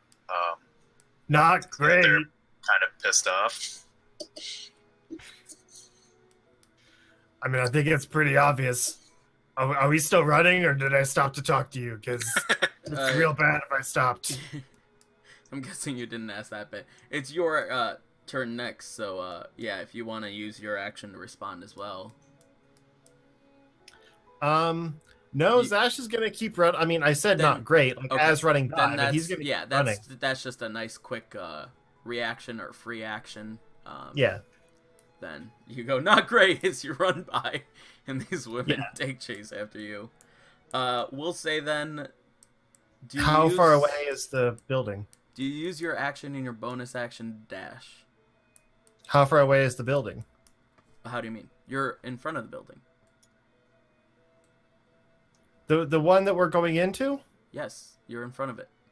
It's this I thought one you right said here. I wasn't in line and that my friends were further down. You weren't in line, but as you moved that 15 feet, they saw you. They came like out of the line and moved up to you a little bit. Mira just ran inside the building, and the line is a lot shorter We were now. we were almost in the doorway, right? Yeah, you guys were right outside the front windows because almost all the women left. Okay. Well, then I go in the building, duck behind a bookcase, and disguise self again to look like a random girl. Okay, I want you to make a stealth check for the ducking. Oh, and I used the rest of my movement that turn to just get back in line. Okay. I didn't say it, but Okay. Priorities. 23. yeah, don't want to lose my place. Okay, 23 beats any NPC's passive perception unless it's a dragon. So, alright. You do successfully get inside the building, duck behind a bookcase, and disguise yourself to look like a random girl. Oh my god. That was something.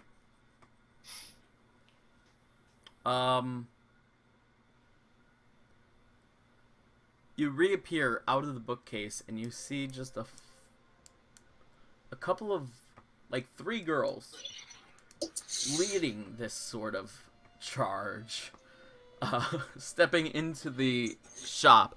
Look around. They look right past Jeff. Right past him. Don't even see him. Just very angrily look around, sort of Terminator-style-esque, scanning the room, you know. And then... Do I see any of them? You saw them as they ran in. Yeah. Can I ask them what happened? If you want to come out of hiding. Oh, I wasn't in hiding. I was just going like, nope, walking into the store, so I'm not a part of it. Oh, I thought I that didn't you do said that anything you wrong, also... so I have no need to hide.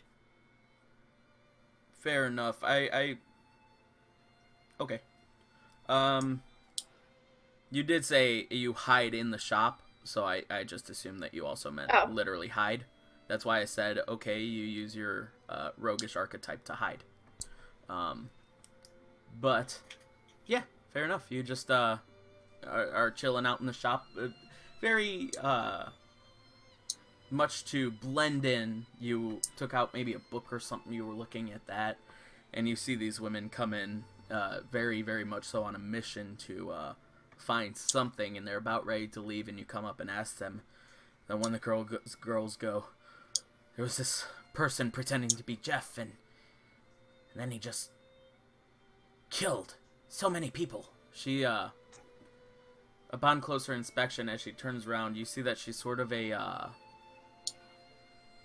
mix between, like, a dragonborn and a, like a,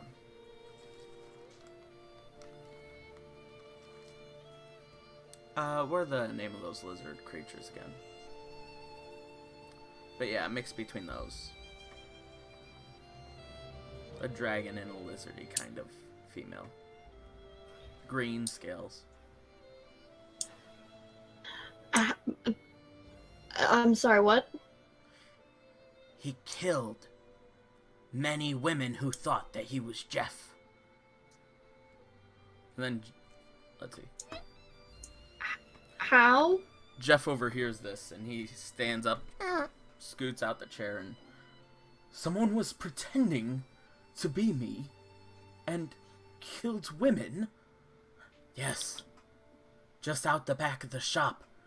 Went running down the alley. So many women thought that it was him. Thought that it was you. And... he did spells of smoke that killed a number of them. Spells of fireballs that killed a number of the rest. And they didn't even see it coming. My God. That's so horrible. Do me a favor. Alert the town's guard. Do you remember what this man looked like? Yes. We do. He was very unmistakable. He had skin of ash once he finally transformed. Eyes as red as Hades itself. Right.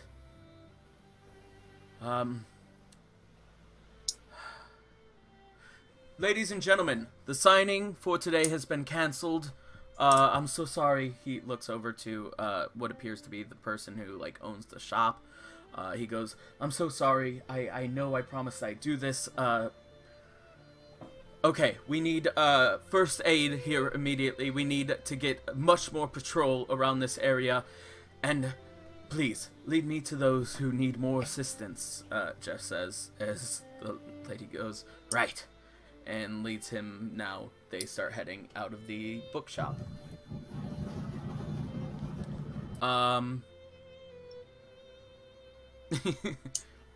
Jax just sees him leave, though, out the building, and a lot of the women in line go, "Aww," as he's leaving, and getting out of the building, and a number of them disperse.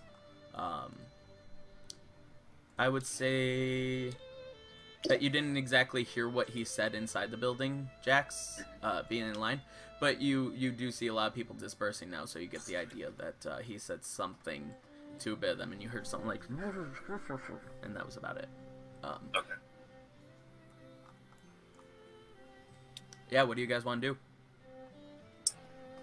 Well, looks like the signing ended a little earlier than I expected. Maybe we should have read the sign a little bit closer.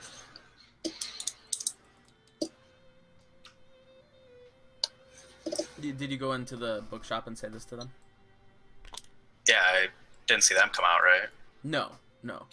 But I assume I saw them go in. Yeah.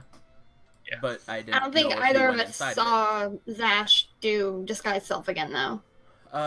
No, not with 23. Lady Zash just kind of casually walks by them as like going out the door, and just whispers, "Back at the inn," I'm gonna grab his arm. and keeps walking. No, I'm gonna grab your arm. Go ahead and make a dexterity against strength check. My strength? Yep, his dex. Oh, this fucker. 14. 14. Oh my gosh. What was your do you guys' do it again? base rolls? Yeah, do it again. My 12. base roll was a 14. I have a 0 with my ring. 12. We'll just say again. Let's see. Dex against That was strength. cocked. 13. 15. Dang it. She stops you. Your arm, it feels like if you were to continue walking, your arm would pop right out of the socket. She's putting a little bit of a twist into it too. Zash?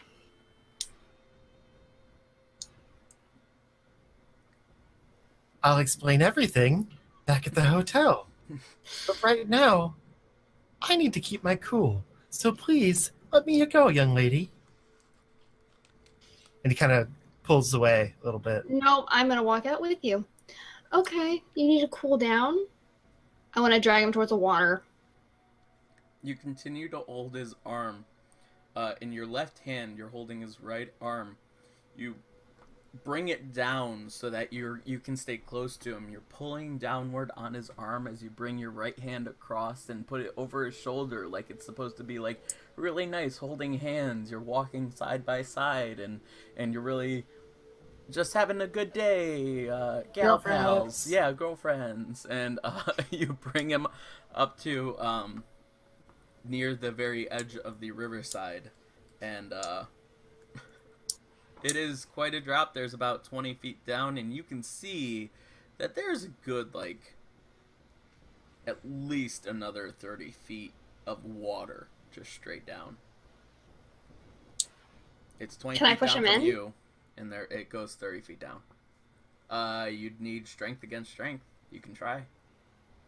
To try and push him. This is against your strength. Yep.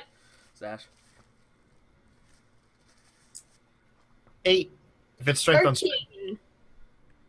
You push him in successfully. Zash, you drop down 20 I am not a strong man. No, you drop down 20 feet until you land in this very, very... It feels so painfully ice-cold water that you land in. I want you to Go ahead and make a dexterity or Constitution saving. Blech.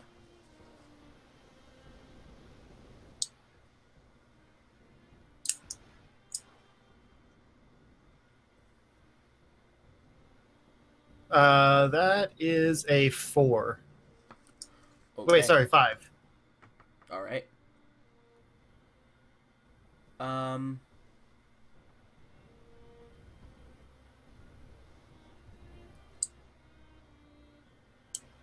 The moment you hit this water, you take half of your remaining health of damage just from the sheer pain from this cold water. You feel like your body just it's like you're a malleable metal that's been put into a furnace for a nice long time, and the moment you hit this, you just solidify into this rock hard piece of metal. It's stiff, you can hardly move, it's difficult to swim, to stay afloat. You need to get out of this water soon, or you will not be able to move, and you will drown.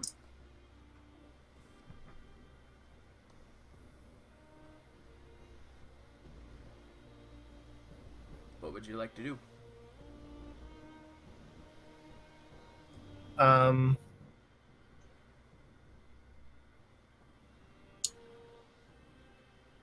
Do I guess acrobatics to try to like and get out? No, I pushed you in the water. 20-foot drop into 30-foot water. I'm nowhere near you. Yep. Well, get out of the water is what I meant. Oh, you said her. I'm just like, No. there's a Yeah, woman. I didn't register that. I thought you were holding me out. But Oh no. Do us a favor then. Go ahead and make an acrobatics check. jeez, 10. Yeah, no, you start to be carried away with the current a little bit. And as you try just swimming really quickly and running up the side of the wall, you can't really find anything to hold on to. Do us a favor. I thought that this was going to be your first move and I didn't want to lead to it, but go ahead and make a perception check.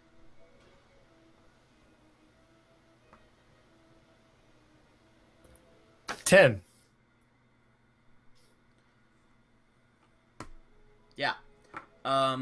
You see a number of ladders and things that head down to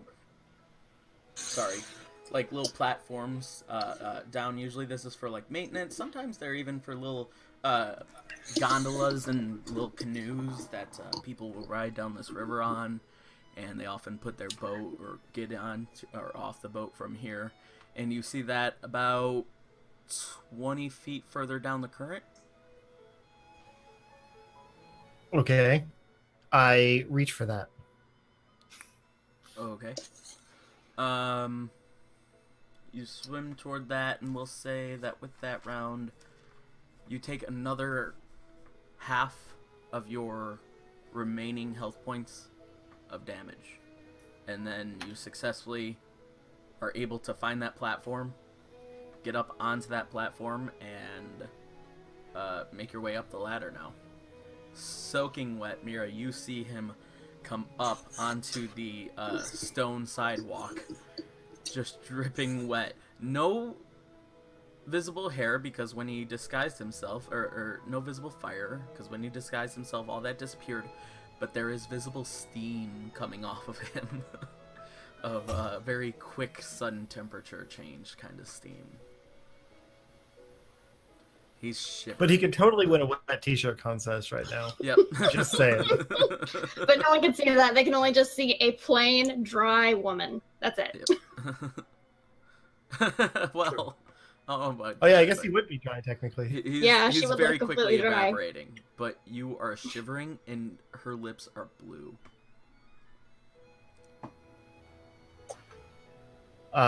Yeah, so Zash keeps walking towards the inn, just completely ignoring everything around him.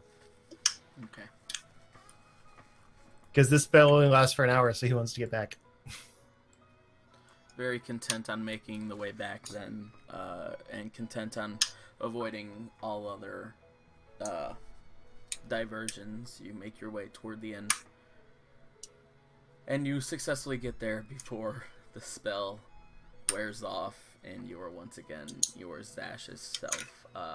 Now seeing yourself in a mirror, your head is certainly not aflame, but your skin looks a bit more silver than it does ashened or blackened. It looks like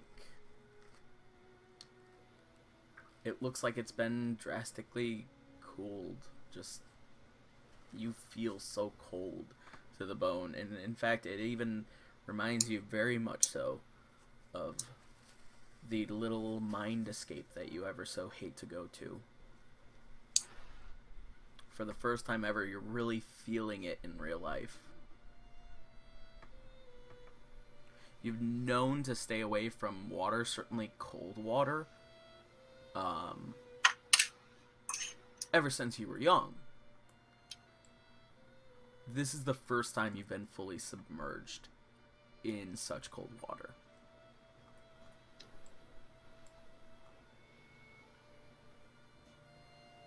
The rest of you make it back to the room too?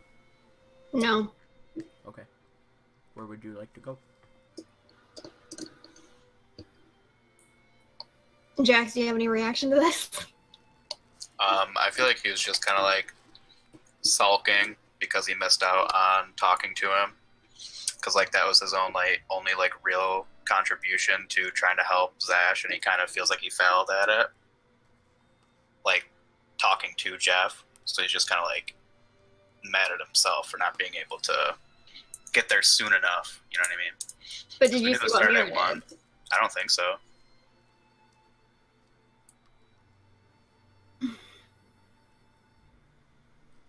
Jax, can I talk to you somewhere private, please? Sure. I'd probably go to like the park or something. Alright. Which one would you guys like to head to? Would you like to... Probably the closest park to the Fighters Guild. to the Fighters Guild? Yeah, there's this... Well, there's more so a cemetery outside the Fighters Guild is the closest thing. It's very close, though. It's secluded, though, right? Yep. Yep, it Yeah, is very that's much so fine. secluded. Pulling up to it, as you guys walk up, it sort of has a dark aura around it already. Just like very, very glum, and you hear very, very loud wind whistling over the headstones and through some of the trees and leaves. You can hear them swaying. You hear often like ravens and crows, just like really giving you bits of chills here and there. Your hairs stand on edge, but you are alone, you are secluded, and you are walking down the little path that goes down and throughout the cemetery.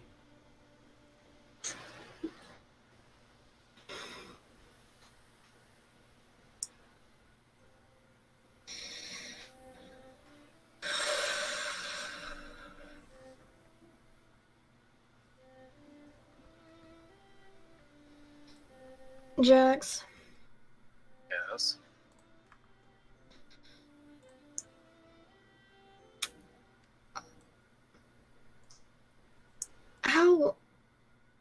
how important is Ash to you? He's one of my best friends. He's very important. How important am I to you? I would say slightly more important at this point. Rude. He's known her longer. What if I were to tell you that he may have done something that could get us both in a lot of trouble? Like what? And I don't mean like a little bit of trouble. I mean could get us in prison or killed Trouble. What could he have possibly done to do that? He just killed half a dozen women. What do you mean, just killed? Actually, a couple dozen. Yep. She doesn't know that. Yeah. She just said a bunch of women. Yep. 27.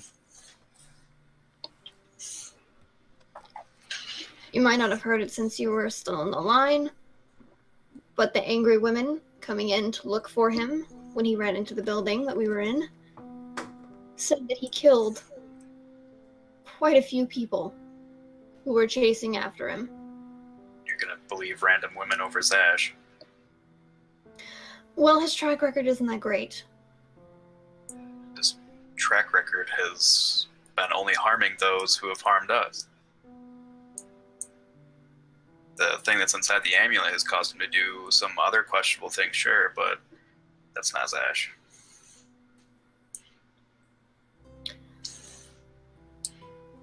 I was going to use this for the ball, but I have a liquid that can make him tell the truth. If you don't believe me, we could always try that. I have a spell that does the same, but I don't know But how I he feel wouldn't. about using it against a friend. Well, worst case scenario, he's telling the truth, and he hadn't done it. Or he tells the truth, and he did do it. But if you trust that he didn't kill people who were not harming him, or who weren't innocent, then you shouldn't have a problem. I don't have a problem in that he didn't do it. I have a problem not trusting him. I think we should give him the benefit of the doubt. We've known him. I don't see him just murdering innocent people for no reason. Especially just then. I mean, he only ran around the building. We didn't, notice any damage or anything, right? You guys. Because that was all behind. Yeah. Yeah. No. There was some scorches on some of the stone that Zash and the others had seen when it happened, but And then the poison is like a cloud, so it would have been gone by then, Yep. right? Correct. Yeah. Okay. Regardless of whether he did it or not, the women came in and told me he did. But These are random women. Worse off, they saw his face. If he was still dressed as that Jeff fellow, I wouldn't have cared as much. But they saw his face and they know what he looks like. Whether he did it or not, it's a liability. He's changed his face before. If these women are trying to say that he's the one that caused it, he can just pretend to be somebody else. Yes, but tomorrow night, he has to be his own face. They don't know what Zash oh wait. The one guy knows what Zash looks like. I'm assuming that the people who hired us, who ushered us through the hiring process, will probably be there and will probably be expecting Zashmar Efreet. And not some random person. And if he's now, based on their description, wanted, that doesn't do well for us being associated with him. There may be others within the city that look like Zash. I mean, That's true, but they'll probably try and question every single fire genasi in the city. if it comes down to questioning, then I'll have Zash's back. He's my friend. That's fine. And I give you the potion. Or the poison. Take If you the don't, vial. if you just, for my sake, he trusts you more, put it in a drink or some food, and then it may or may not work. I won't deceive him with it. I will confront him. I will ask him. I will ask for your benefit that he takes the potion. If he Fuck that, give me the refuses, then I'll be concerned. But I think he'll agree. Well, then give me the potion back, because I'm not coming back to the rooms. Why are you going back to the rooms? I said I'm not going back. Yeah, I said, why aren't you? Oh, sorry, I misheard you. If it is true, and if they come looking for him, I don't want to be anywhere near him. I'm telling you this because I hope you do the same. You can stay in my room if you want. I'll see for myself before I make a decision. Alright. I'm taking that vial back. Fine, I give her the vial back. You can go if you want. I can pick up the stones if you want to go talk to him. Alright.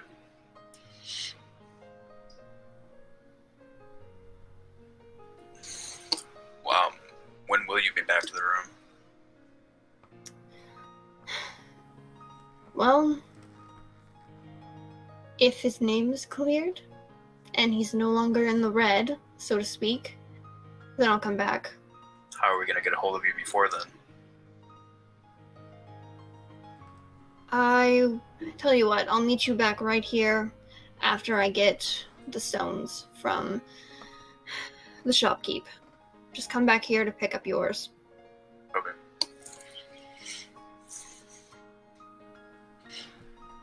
And we leave. All right. With your plan I am in going to motion- head towards the Fighters Guild. And I go to the inn. All right. With your plan in motion, I would like to point out, I was holding up the stone for the people watching the stream. Like, come on, think of the stones. But I thought that you guys were just going to make the plan. Yeah, I'll go pick up my stones. At a different time, you go pick up your stones, and we'll just talk to each other. But all right. That's a good idea. Too late. Oh well. You guys, Mira, you make your way back to the Fighters Guild really quickly. I want you to go ahead and make another perception check for us. 11. Okay. You're at the Fighters Guild. Is there anything that you wanted to do there? I want to try and find Gerald. Gerald Evergrande. Alright. Is it Evergrande or Evergrande? 'Cause I wrote down Evergrande. EVOL. EVOL, got it. Evergrande.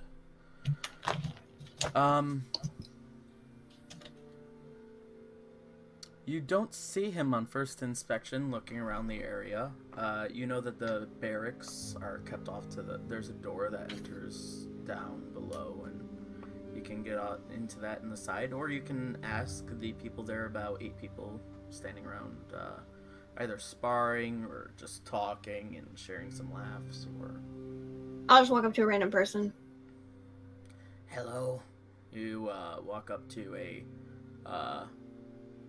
very similar looking person to Sarlacc Presbyterian. Again, another one of those creatures which I cannot think of the name of. I don't know why I made so many of them in the world, but if I can't remember the name of their race. I can't remember who Sarlacc was. He was the potion seller who sent you guys on the fairy quest. Oh yeah, he's like the half snake. Yeah. I think it starts with a Y. It starts with an A. Really? I thought it started with a Y. I might be thinking something else. Yeah, you were saying that he was Argonian, like Skyrim. Argonian, thank Oh you. yeah. Argonian. I wrote that down. I should know this. I should know what his race is. Yeah, you walk up and this is another Argonian looking, but this one it looks very strong. Looks like a buff crocodile. Like, honest to goodness, like very very strong. Now seeing, because you never really noticed with Sarlacc, because he was always standing behind his whatchamacallit, you notice that he has a rather long tail that reaches down to the ground. Very lizardy kind of tail, very slim. And yeah, no hair, obviously. He goes, "Yes, what would you like?" I just wanted to know who I could talk to. I joined yesterday, and I want to sleep in the barracks tonight, but I don't know who to talk to about that. Well, so long as you're a fledged member, you should be welcome. I mean, just probably go around and introduce yourselves to everyone. They're pretty friendly, and Really, unless you're lying and Gerald tells us all, which, to be honest with you, I doubt that anyway. You're free to sleep. So. Are there any open rooms, or we'll have to bunk with somebody? They're just open bunks. If it's claimed, then the little chest at the front of the bed will be full of stuff. If it's not, it'll be empty. Alright. I'm, Amira, by the way. Nice to meet you, Mira. There we go. I'm Devin. Devin Aglor. Nice to meet you, Devin. So, just joined yesterday, huh? We haven't Yep. seen you fighting around here, and again, to be honest, it'd be pretty easy to just make a claim like that. We were, a friend of mine and I were a special case. We did that one warm-up fight with Gerald and managed to not get knocked the fuck out. Warm-up fight? Yep. Huh. Alright. I've never really heard of just a fight to join the Fighters Guild. He must have really taken kindly to you guys. He seems like a really nice guy. But not all there. Trust me. I kind of got that. It's not his fault. That poor sap has been hit in the head more times than you can imagine. I bet he can return the favor, though. Nowadays, he just likes to make it a good show no matter what happens. He used to be strong, that's why we all elected him, but now he's in it for fame and glory.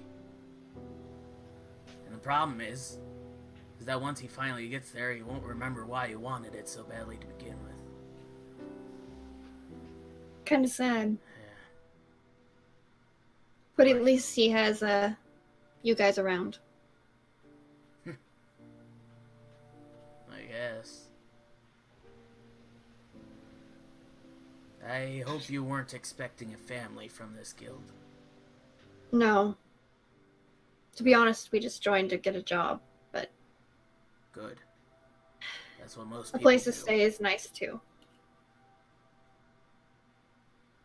Yeah. It's not often that people come at it for those benefits. The cots we have are just that. Thin little cots, so... Bring a extra bit of padding if you have it.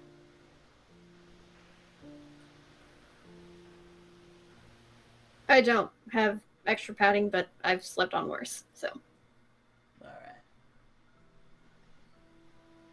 Wanna spar? I'm gonna... Me, huh?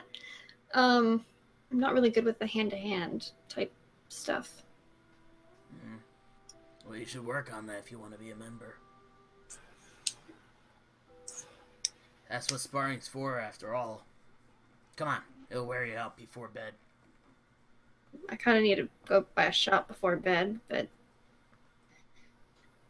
this won't kill I thought me. that you already went there, because...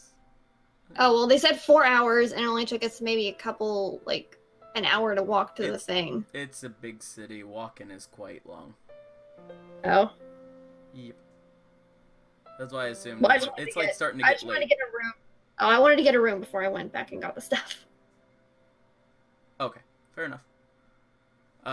So you tell him maybe later on throughout the day then, and you go ahead and do that. And we're gonna go ahead and jump over to Zash and Jax. Jax, you make your way back to Zash's room and knock on the door. Oh, I thought we were sharing a room. But fair enough. I meant the room that he was in. And you could just barge in if you wanted to. Fair enough. Okay. You acted out how you want. Yeah, I just walk in. Okay. Well, when you walk in, he looks like that girl again, just like, in case it's someone else. And then when he sees it's you, he changes back. Okay. Sash, can we talk for a moment? That's what I've been waiting for. Mira seems to believe that you killed some innocent people. It's more complicated than that, but she's technically not wrong. Why did you kill these people? Have you ever seen how rabid fan bases can get? I guess. Okay, so I don't necessarily want to explain everything that happened because we just acted it out, but basically he says that he transformed, went around the corner, and then everyone started mobbing him. So he did the only kind of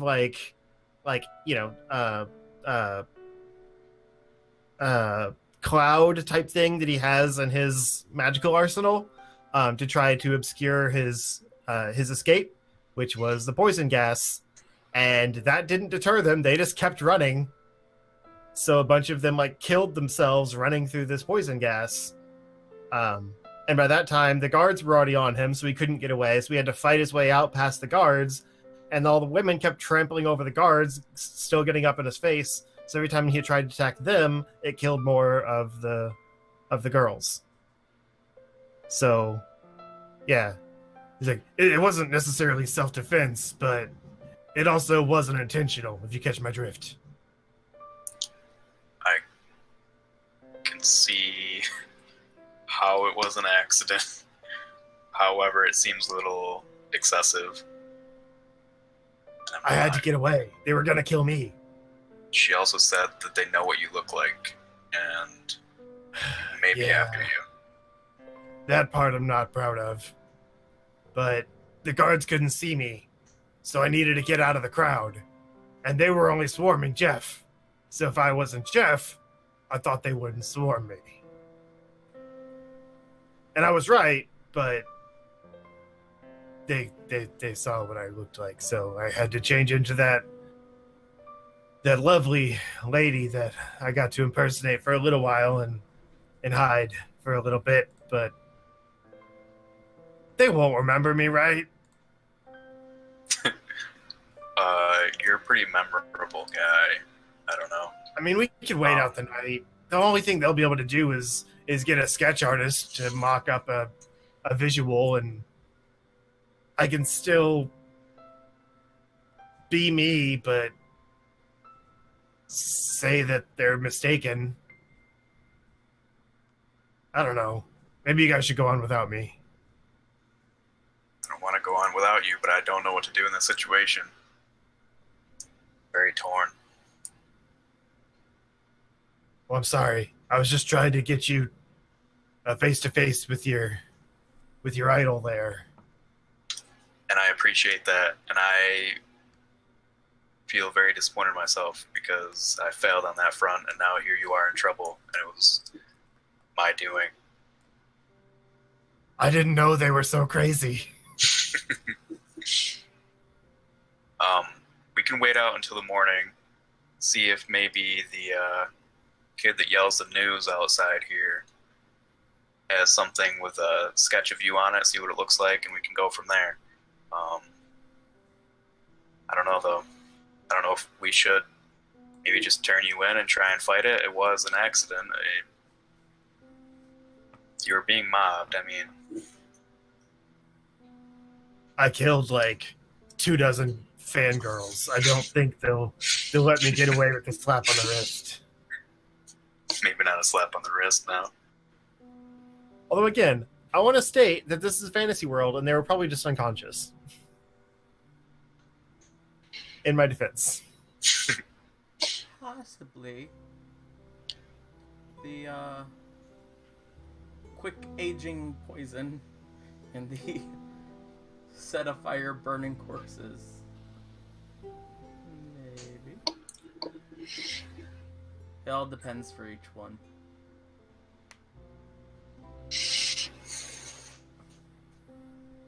We'll just sleep on it and see what happens in the morning. Mira doesn't want to come back until things have cleared up, but I'm supposed to go meet with her again to get our stones. So She took this pretty hard. yeah, I could tell when she spoke with me. I didn't want You to believe couldn't it tell when she myself. drowned me?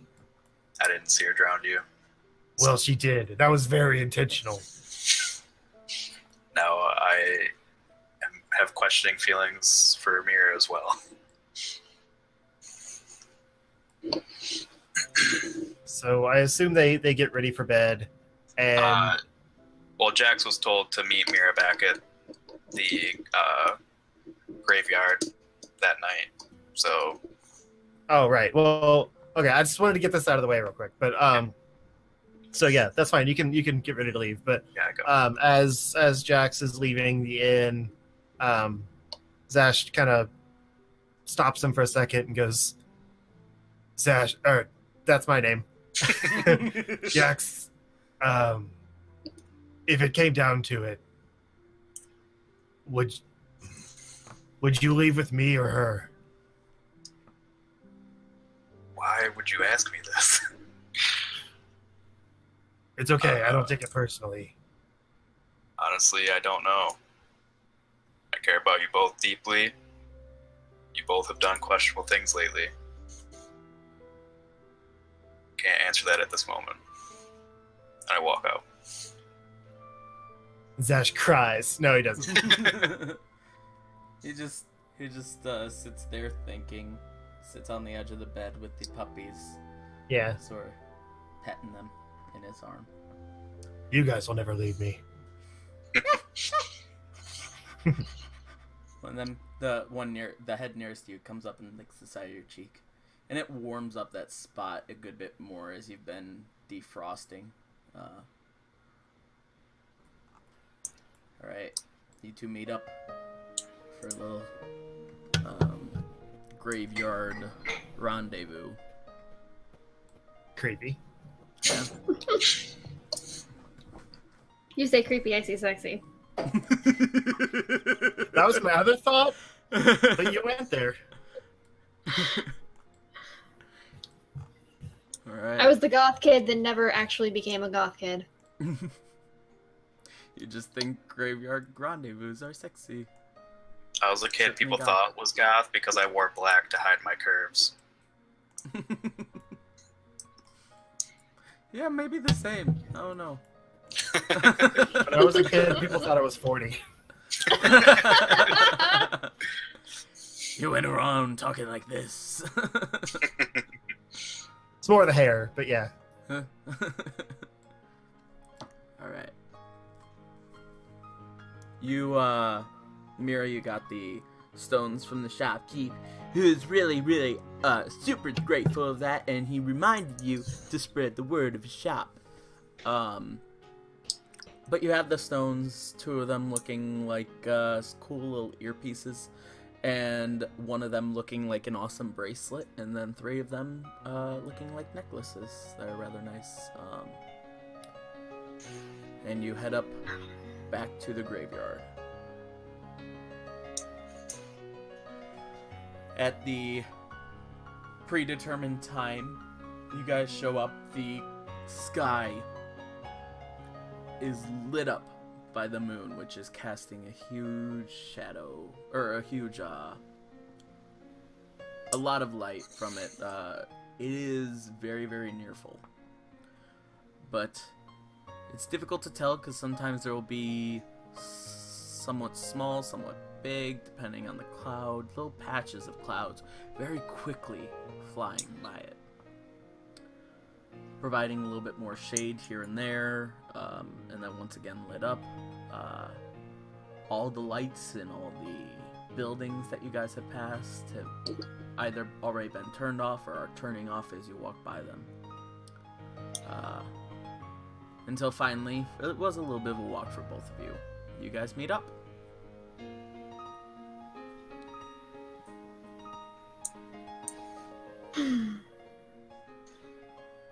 So, did you shoot Right. top? Oh, Yeah, we did.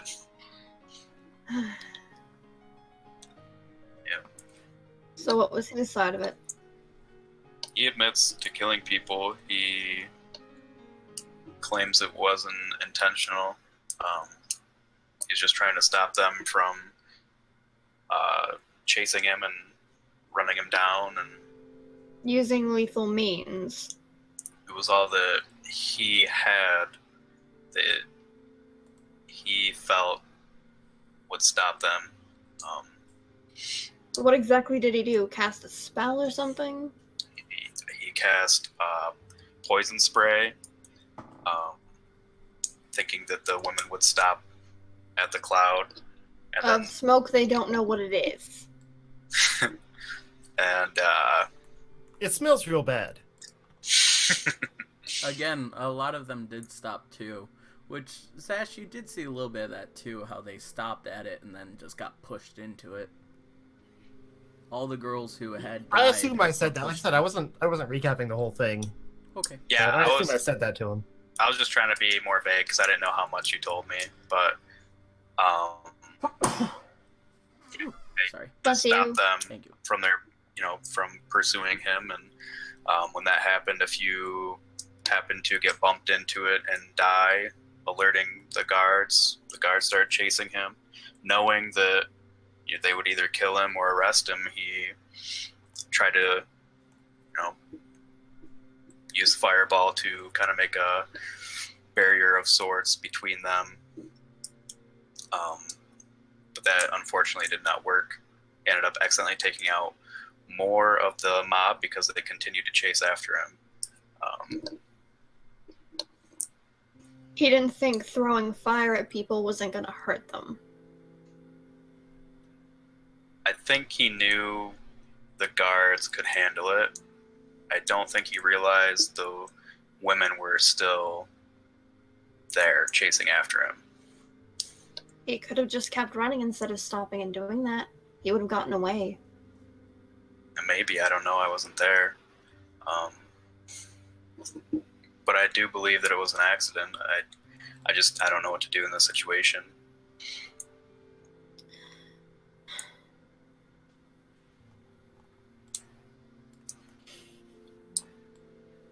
I've been in a very similar situation to this before. Jeez, Jax is just finding out all sorts of shit. Someone jumped the gun, and someone got hurt. Not nearly as many people as in this situation, but someone got hurt because someone was impatient, or because someone thought that they were doing something that wasn't really going to hurt someone, but it did. That's why I left that person.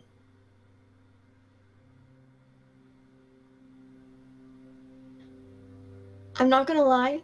I can't If do Zash wasn't... I know you can't. And if Zash wasn't needed for tomorrow, I would be out of here. I would try and take you with me if you wanted to go. But if you didn't, I would be gone. But we need him tomorrow. Because we need 3 people. If we could replace him, I would do it. But we don't. So unless he convinces me, and convinces me very thoroughly that he won't pull shit like that again, whether you come with me or not, I'm leaving. I'll do this escapade on my own. I'll keep my promise to the Minotaur. But if he does stuff like this, I won't do it with him. I told Zash we would wait until the morning to make a decision. There may be some sort of sketch of sorts depicting who they think they saw. If it looks closely to Zash, then we have a problem. If it's, not quite as close, then I think we'll be okay. Fine.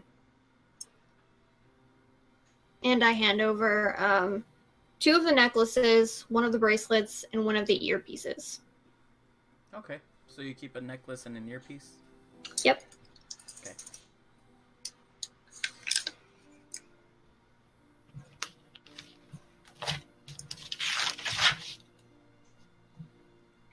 So, you head back, Jax? No. I wanna, I'm gonna kind of like walk throughout the graveyard for a moment by myself. Okay.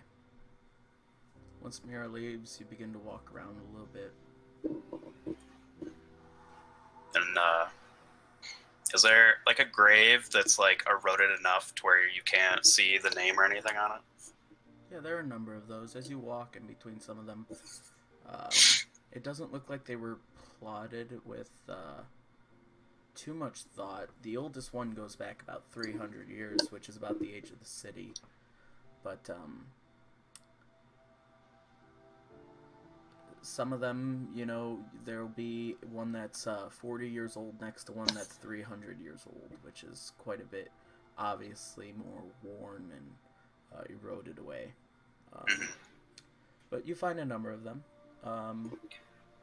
I kneel at one that you can't tell who it is. Like you can't see the name or date or anything like that. And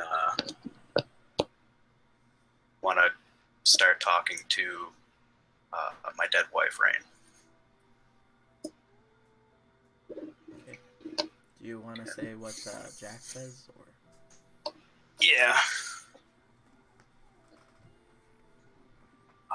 He also lights an incense and kind of places it on top of the gravestone. And he's not going to like say like, I pray to you, Rain. Just in this moment, know he's talking to Rain, his wife. And he, bows his head and kind of like puts his hands together.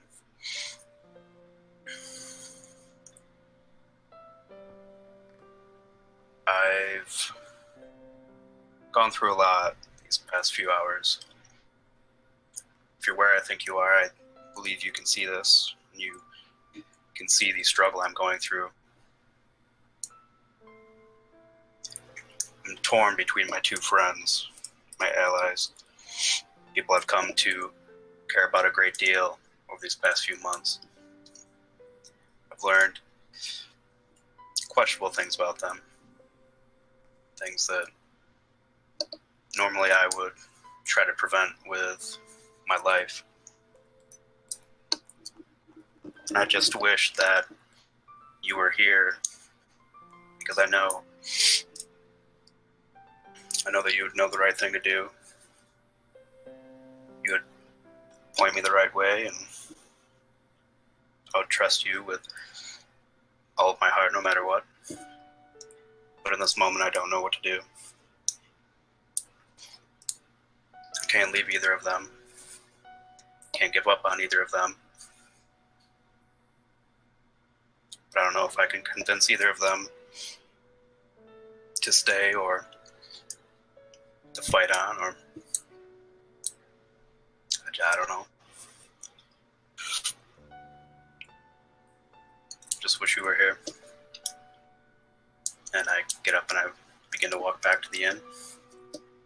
As you begin to walk, from behind you, there's a sudden and rather strong breeze that walks along with you. As the wind pushes all the leaves in the trees, you hear as they bristle together.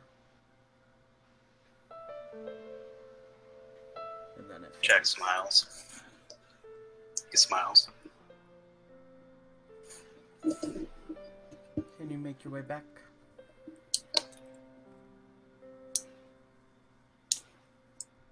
Alright. Would anyone else like to do anything before bedtime?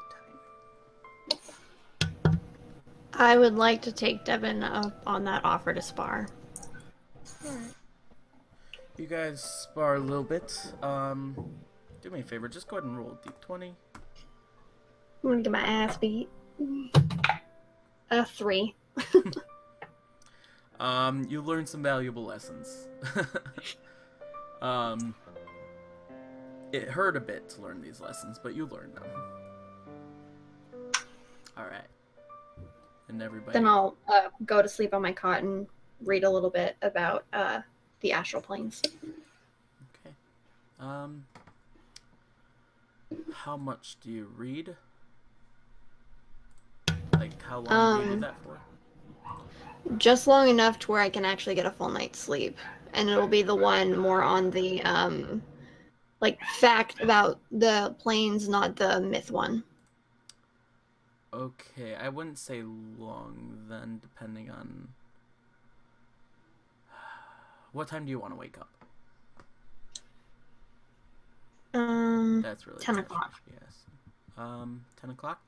Sleep in a little bit. Okay, so you want to get to bed at 2? Yeah. You guys finish sparring and he goes to bed at midnight, so you want to read for 2 hours? Yeah. Okay.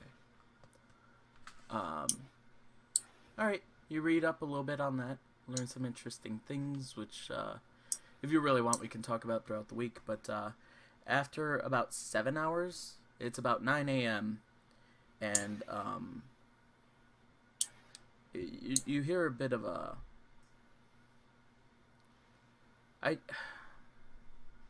Yeah, do me a favor, go and make a perception check.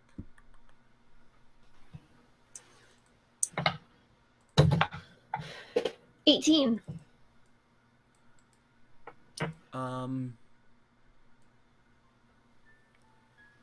You hear a bit of a rustle upstairs. Groups of crowds trying to speak over each other a little bit. A little bit of yelling here and there, like, and sorts of things. Does it sound hostile yelling or just like... It could be. It's difficult to tell. It is the Fighters Guild after all. They might just do this randomly or normally. I'm gonna sneak up and try and listen. Go ahead and make a perception check again. Well, we'll say the same one. Yeah. Stealth check still. Meh. Oh, I didn't even look. It's a natural 20. I flipped my page to look at my modifier because I didn't know if it changed because I was leveled up, and I'm just like, oh, it's natural 20. So you are just completely not there. As you sneak up the steps, peek your head around the corner, and there you see the guy who interviewed all of you the other day. Surrounded by, I want to say, 4 other guards.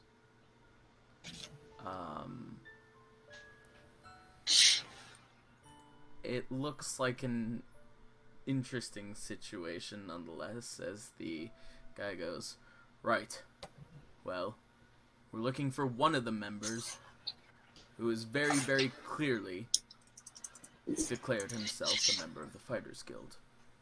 From the description we have, we need to ask him in for questioning. And then there is, Devin, who goes, well, I'm not sure who you're talking about. I've never met such a person. If you swear that Gerald has met him, fine, you'll have to speak to him, if he'll remember. But I don't know any such person. Right. Well, what about the new members who joined? They told us that they were in just a few days ago.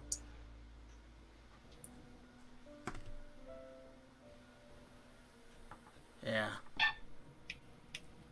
One of the members is downstairs, but she's trustworthy. She? I know which one you're speaking of. I'd like to have a word, if I may. And they start heading in your direction. When I was downstairs, were there any other exits than the one to get up to the main hall? No. Well, fuck. Is there anywhere to hide? With the 20, I mean, up against the wall. You could pretty easily hide. But yeah, there are some food barrels and stuff like that down there.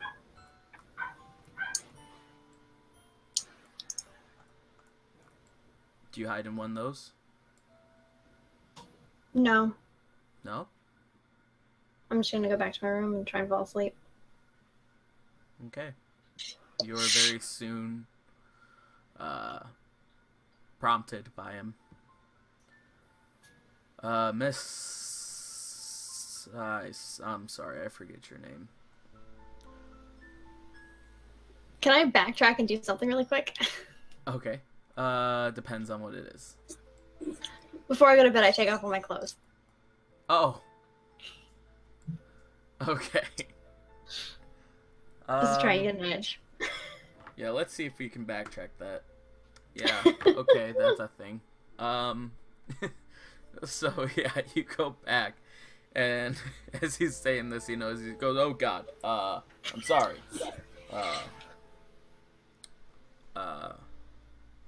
Listen, we need to have some words with one of your friends who's going to be attending tonight's ball. Please, can you put on some clothes?" He's like blocking with his arm the entire time, as you're just sitting there looking at him.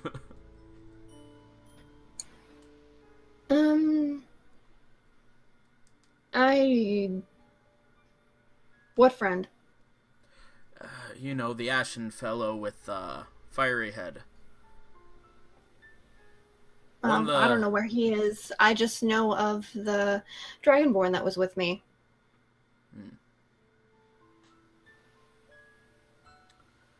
Right. Well, it was only to ask questions.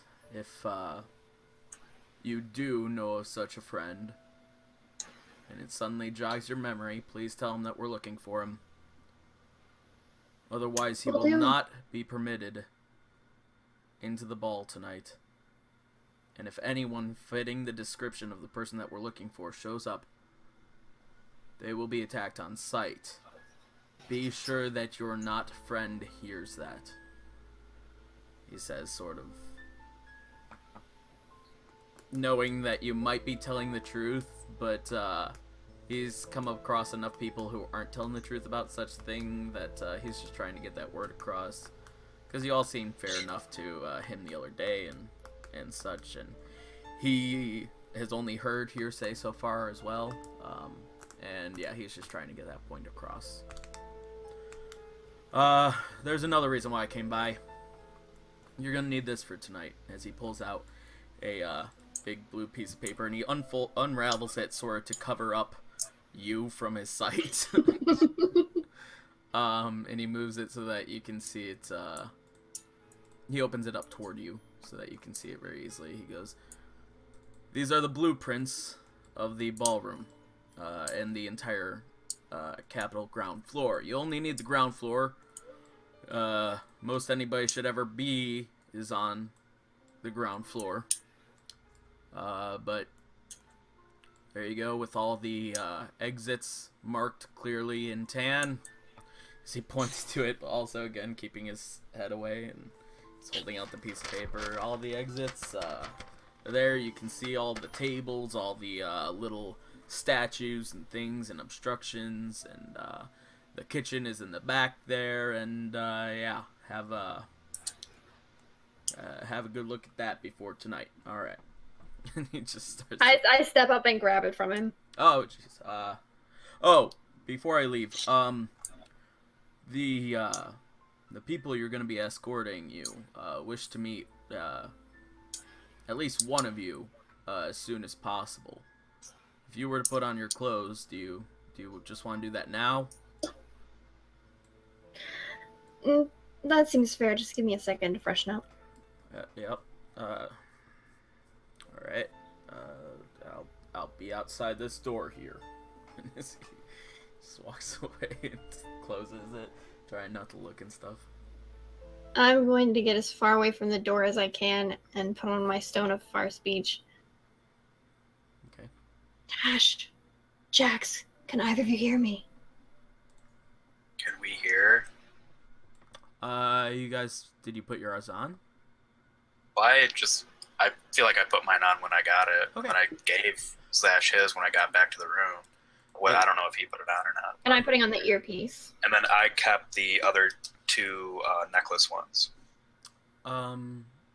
whoever put it on, you can hear her, and you hear everything that anyone thinks whenever they're wearing theirs. Thanks. I don't actually have to talk. Nope. And like, what's the distance right now on them? Like in this moment? Right now, you guys are hundreds and hundreds of feet away. I want to Oh, say shit. you guys are like a mile away. Oh, that's nice. Nice. So I'm just Cool. gonna think while I put my clothes on. I don't know if either of you can hear me, but If we were still sleeping, could they hear our dream? It's an Just out of interesting question. curiosity. They cannot. I would think it would have to be a conscious decision to use it. Okay, fair enough.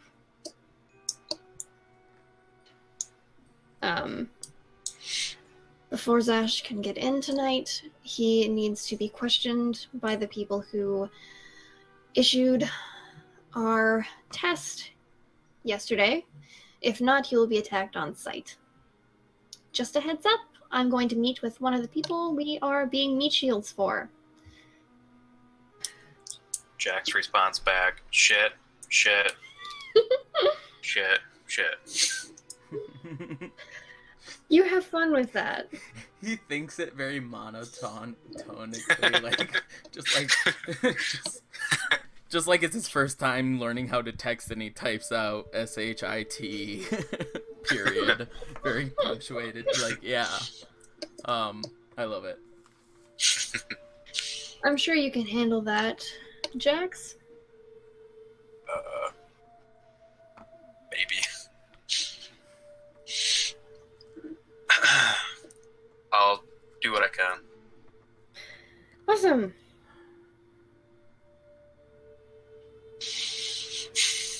I probably finished putting my clothes back on by now. Okay. And Jax is waking up Zash. All right.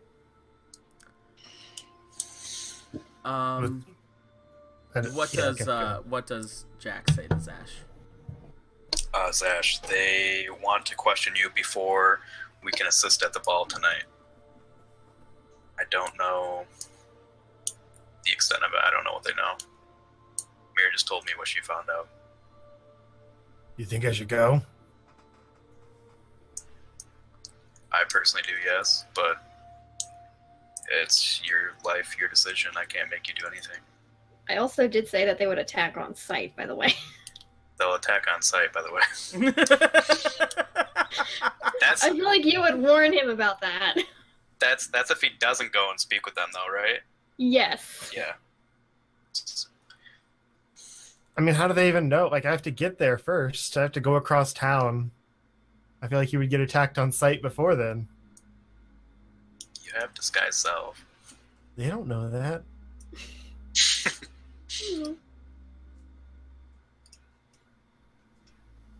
I can. Never mind.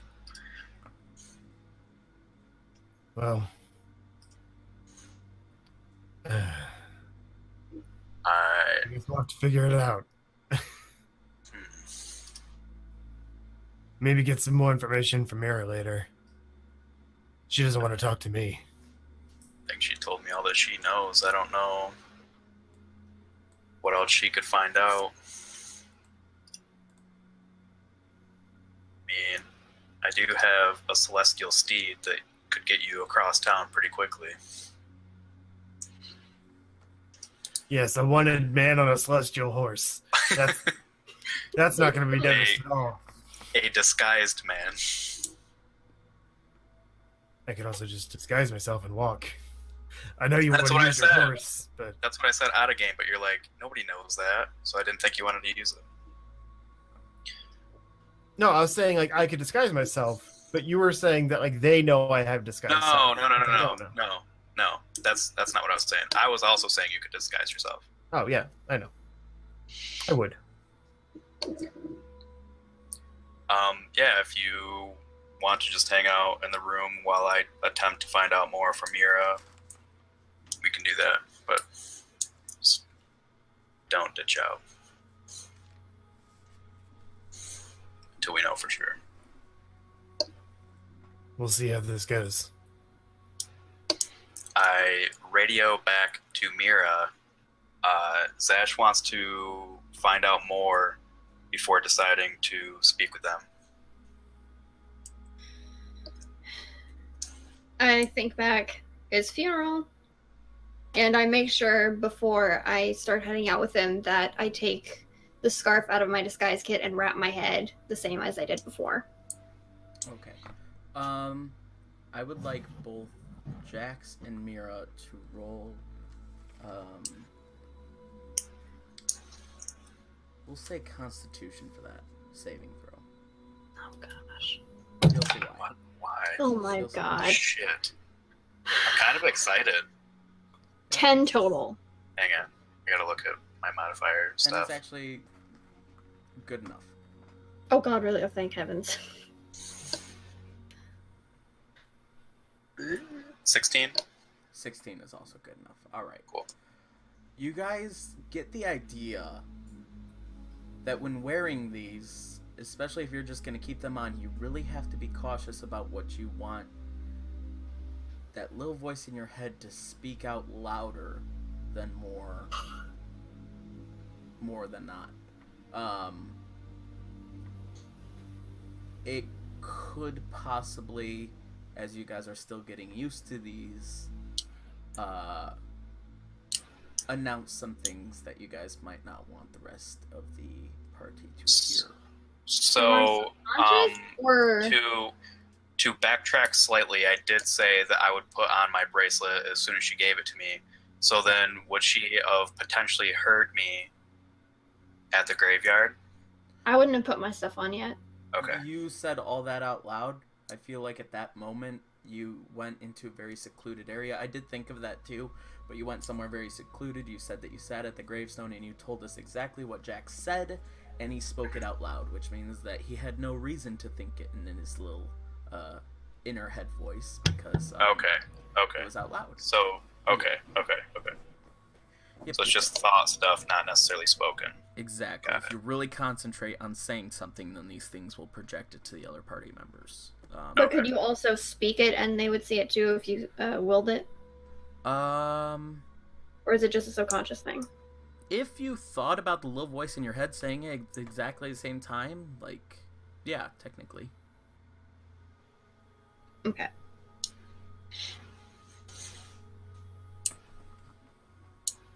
At the same time, if you're adept enough with it, you can be saying one thing and think a completely different thing to the other people in the group. Good to know. That would take a bit of practice, though, saying it at exactly the same time. Alright. That being said, we travel on over to Mira now. Mira, you finally get ready to open up the door, and you see the guard there. The leader of the town's guard, I should say, or the Knight's Watch. KNIGHTS Watch. Alright, you ready to go then, little lady? They're not far. They're just a block away in a very protected carriage that we have set up. So these are delegates from Thornapple, am I right? Yes. They are delegates from Thornapple who appear to be speaking Common as a second language, I would assume, based on how thick their accents are. Yeah, it's a pretty nice looking bunch of people, not as dwarvish as you might expect Thornapple being, but they're delegates for the city, and the three of them are pretty good at that, I suppose. Well, Thornapple is a pretty diverse city. Yeah, they are very, very advanced with a lot of the weapons that they make, but I do know they paid a hefty sum to ensure this protection, so it is up to you to make sure that they are well accounted for, obviously, and that we we live up to what we promised. It's almost too much, in my opinion, for a night. Well, that's your guys' wages. They paid the night's watch, though, overall. So That's interesting, but I'm willing to meet them. Let's go. you guys make your way over. You continue to talk a little bit. He talks about the three of them, a woman and two men. Are they all dwarves? He said none of them are dwarves, Oh, none of them are dwarves. but they have very thick accents. You guys finally pull up to the carriage, which, like he said, it does have a good bit of protection. There's, like, guards all around, knights all around. And he opens up the door, and he's like, he opens it up, and he's standing, like, at an angle where you can't really see into the carriage. On he the way opens there, up the could I door have in the asked way. what race they were? Yeah, they looked like, human, or maybe half-elves or something. He opens up the carriage door, though, in a way that, like, as you guys walk up, you walk up the left backhand side of it, and he walks up to it, and he goes, wait here a minute. He opens up the door, and, he begins talking to her, and you can hear a little bit of the conversation, too. He says, he hasn't said the name before, but he goes, Miss Grievish. It is, nice to that you made it out, and as I promised, it's finally time for you to meet one of the people who are protecting you at the big event tonight. And he waves you over. You walk over, and he goes, Miss Grievish, and younger Grievishes, I would like to introduce you to this little lady who will protect you. And as you turn around to see past the door, you see a woman, long blonde hair, hold out her hand and say, it's nice to meet you. It is your mother, Mira. I fucking knew it! Damn it! As soon as you said two men and a woman, I'm just like, oh shoot. And that's where we're going to go ahead and end tonight's session. Yes! Thank you so much for watching, everyone. That was a good game. We hope that you guys enjoyed it. If you did, please be sure to like and subscribe here on Twitch. You can do that by following, and it is completely free on this channel. Who knew? You will get up to date whenever we go live, but if you, for some reason, miss an update or like a live notification, it's every Monday, 6 p.m. to 9 p.m. Central Standard Time, right here on twitch.tv/themajesticgamin, G-A-M-I-N, no G, as well as the YouTube channel, of course, where all these episodes get uploaded to after, which is youtube.com/themajestic, where you can find by searching The Majestic. Thank you so much again for watching, and we hope to see you again. Say goodbye, everyone. Bye. Hi, everyone.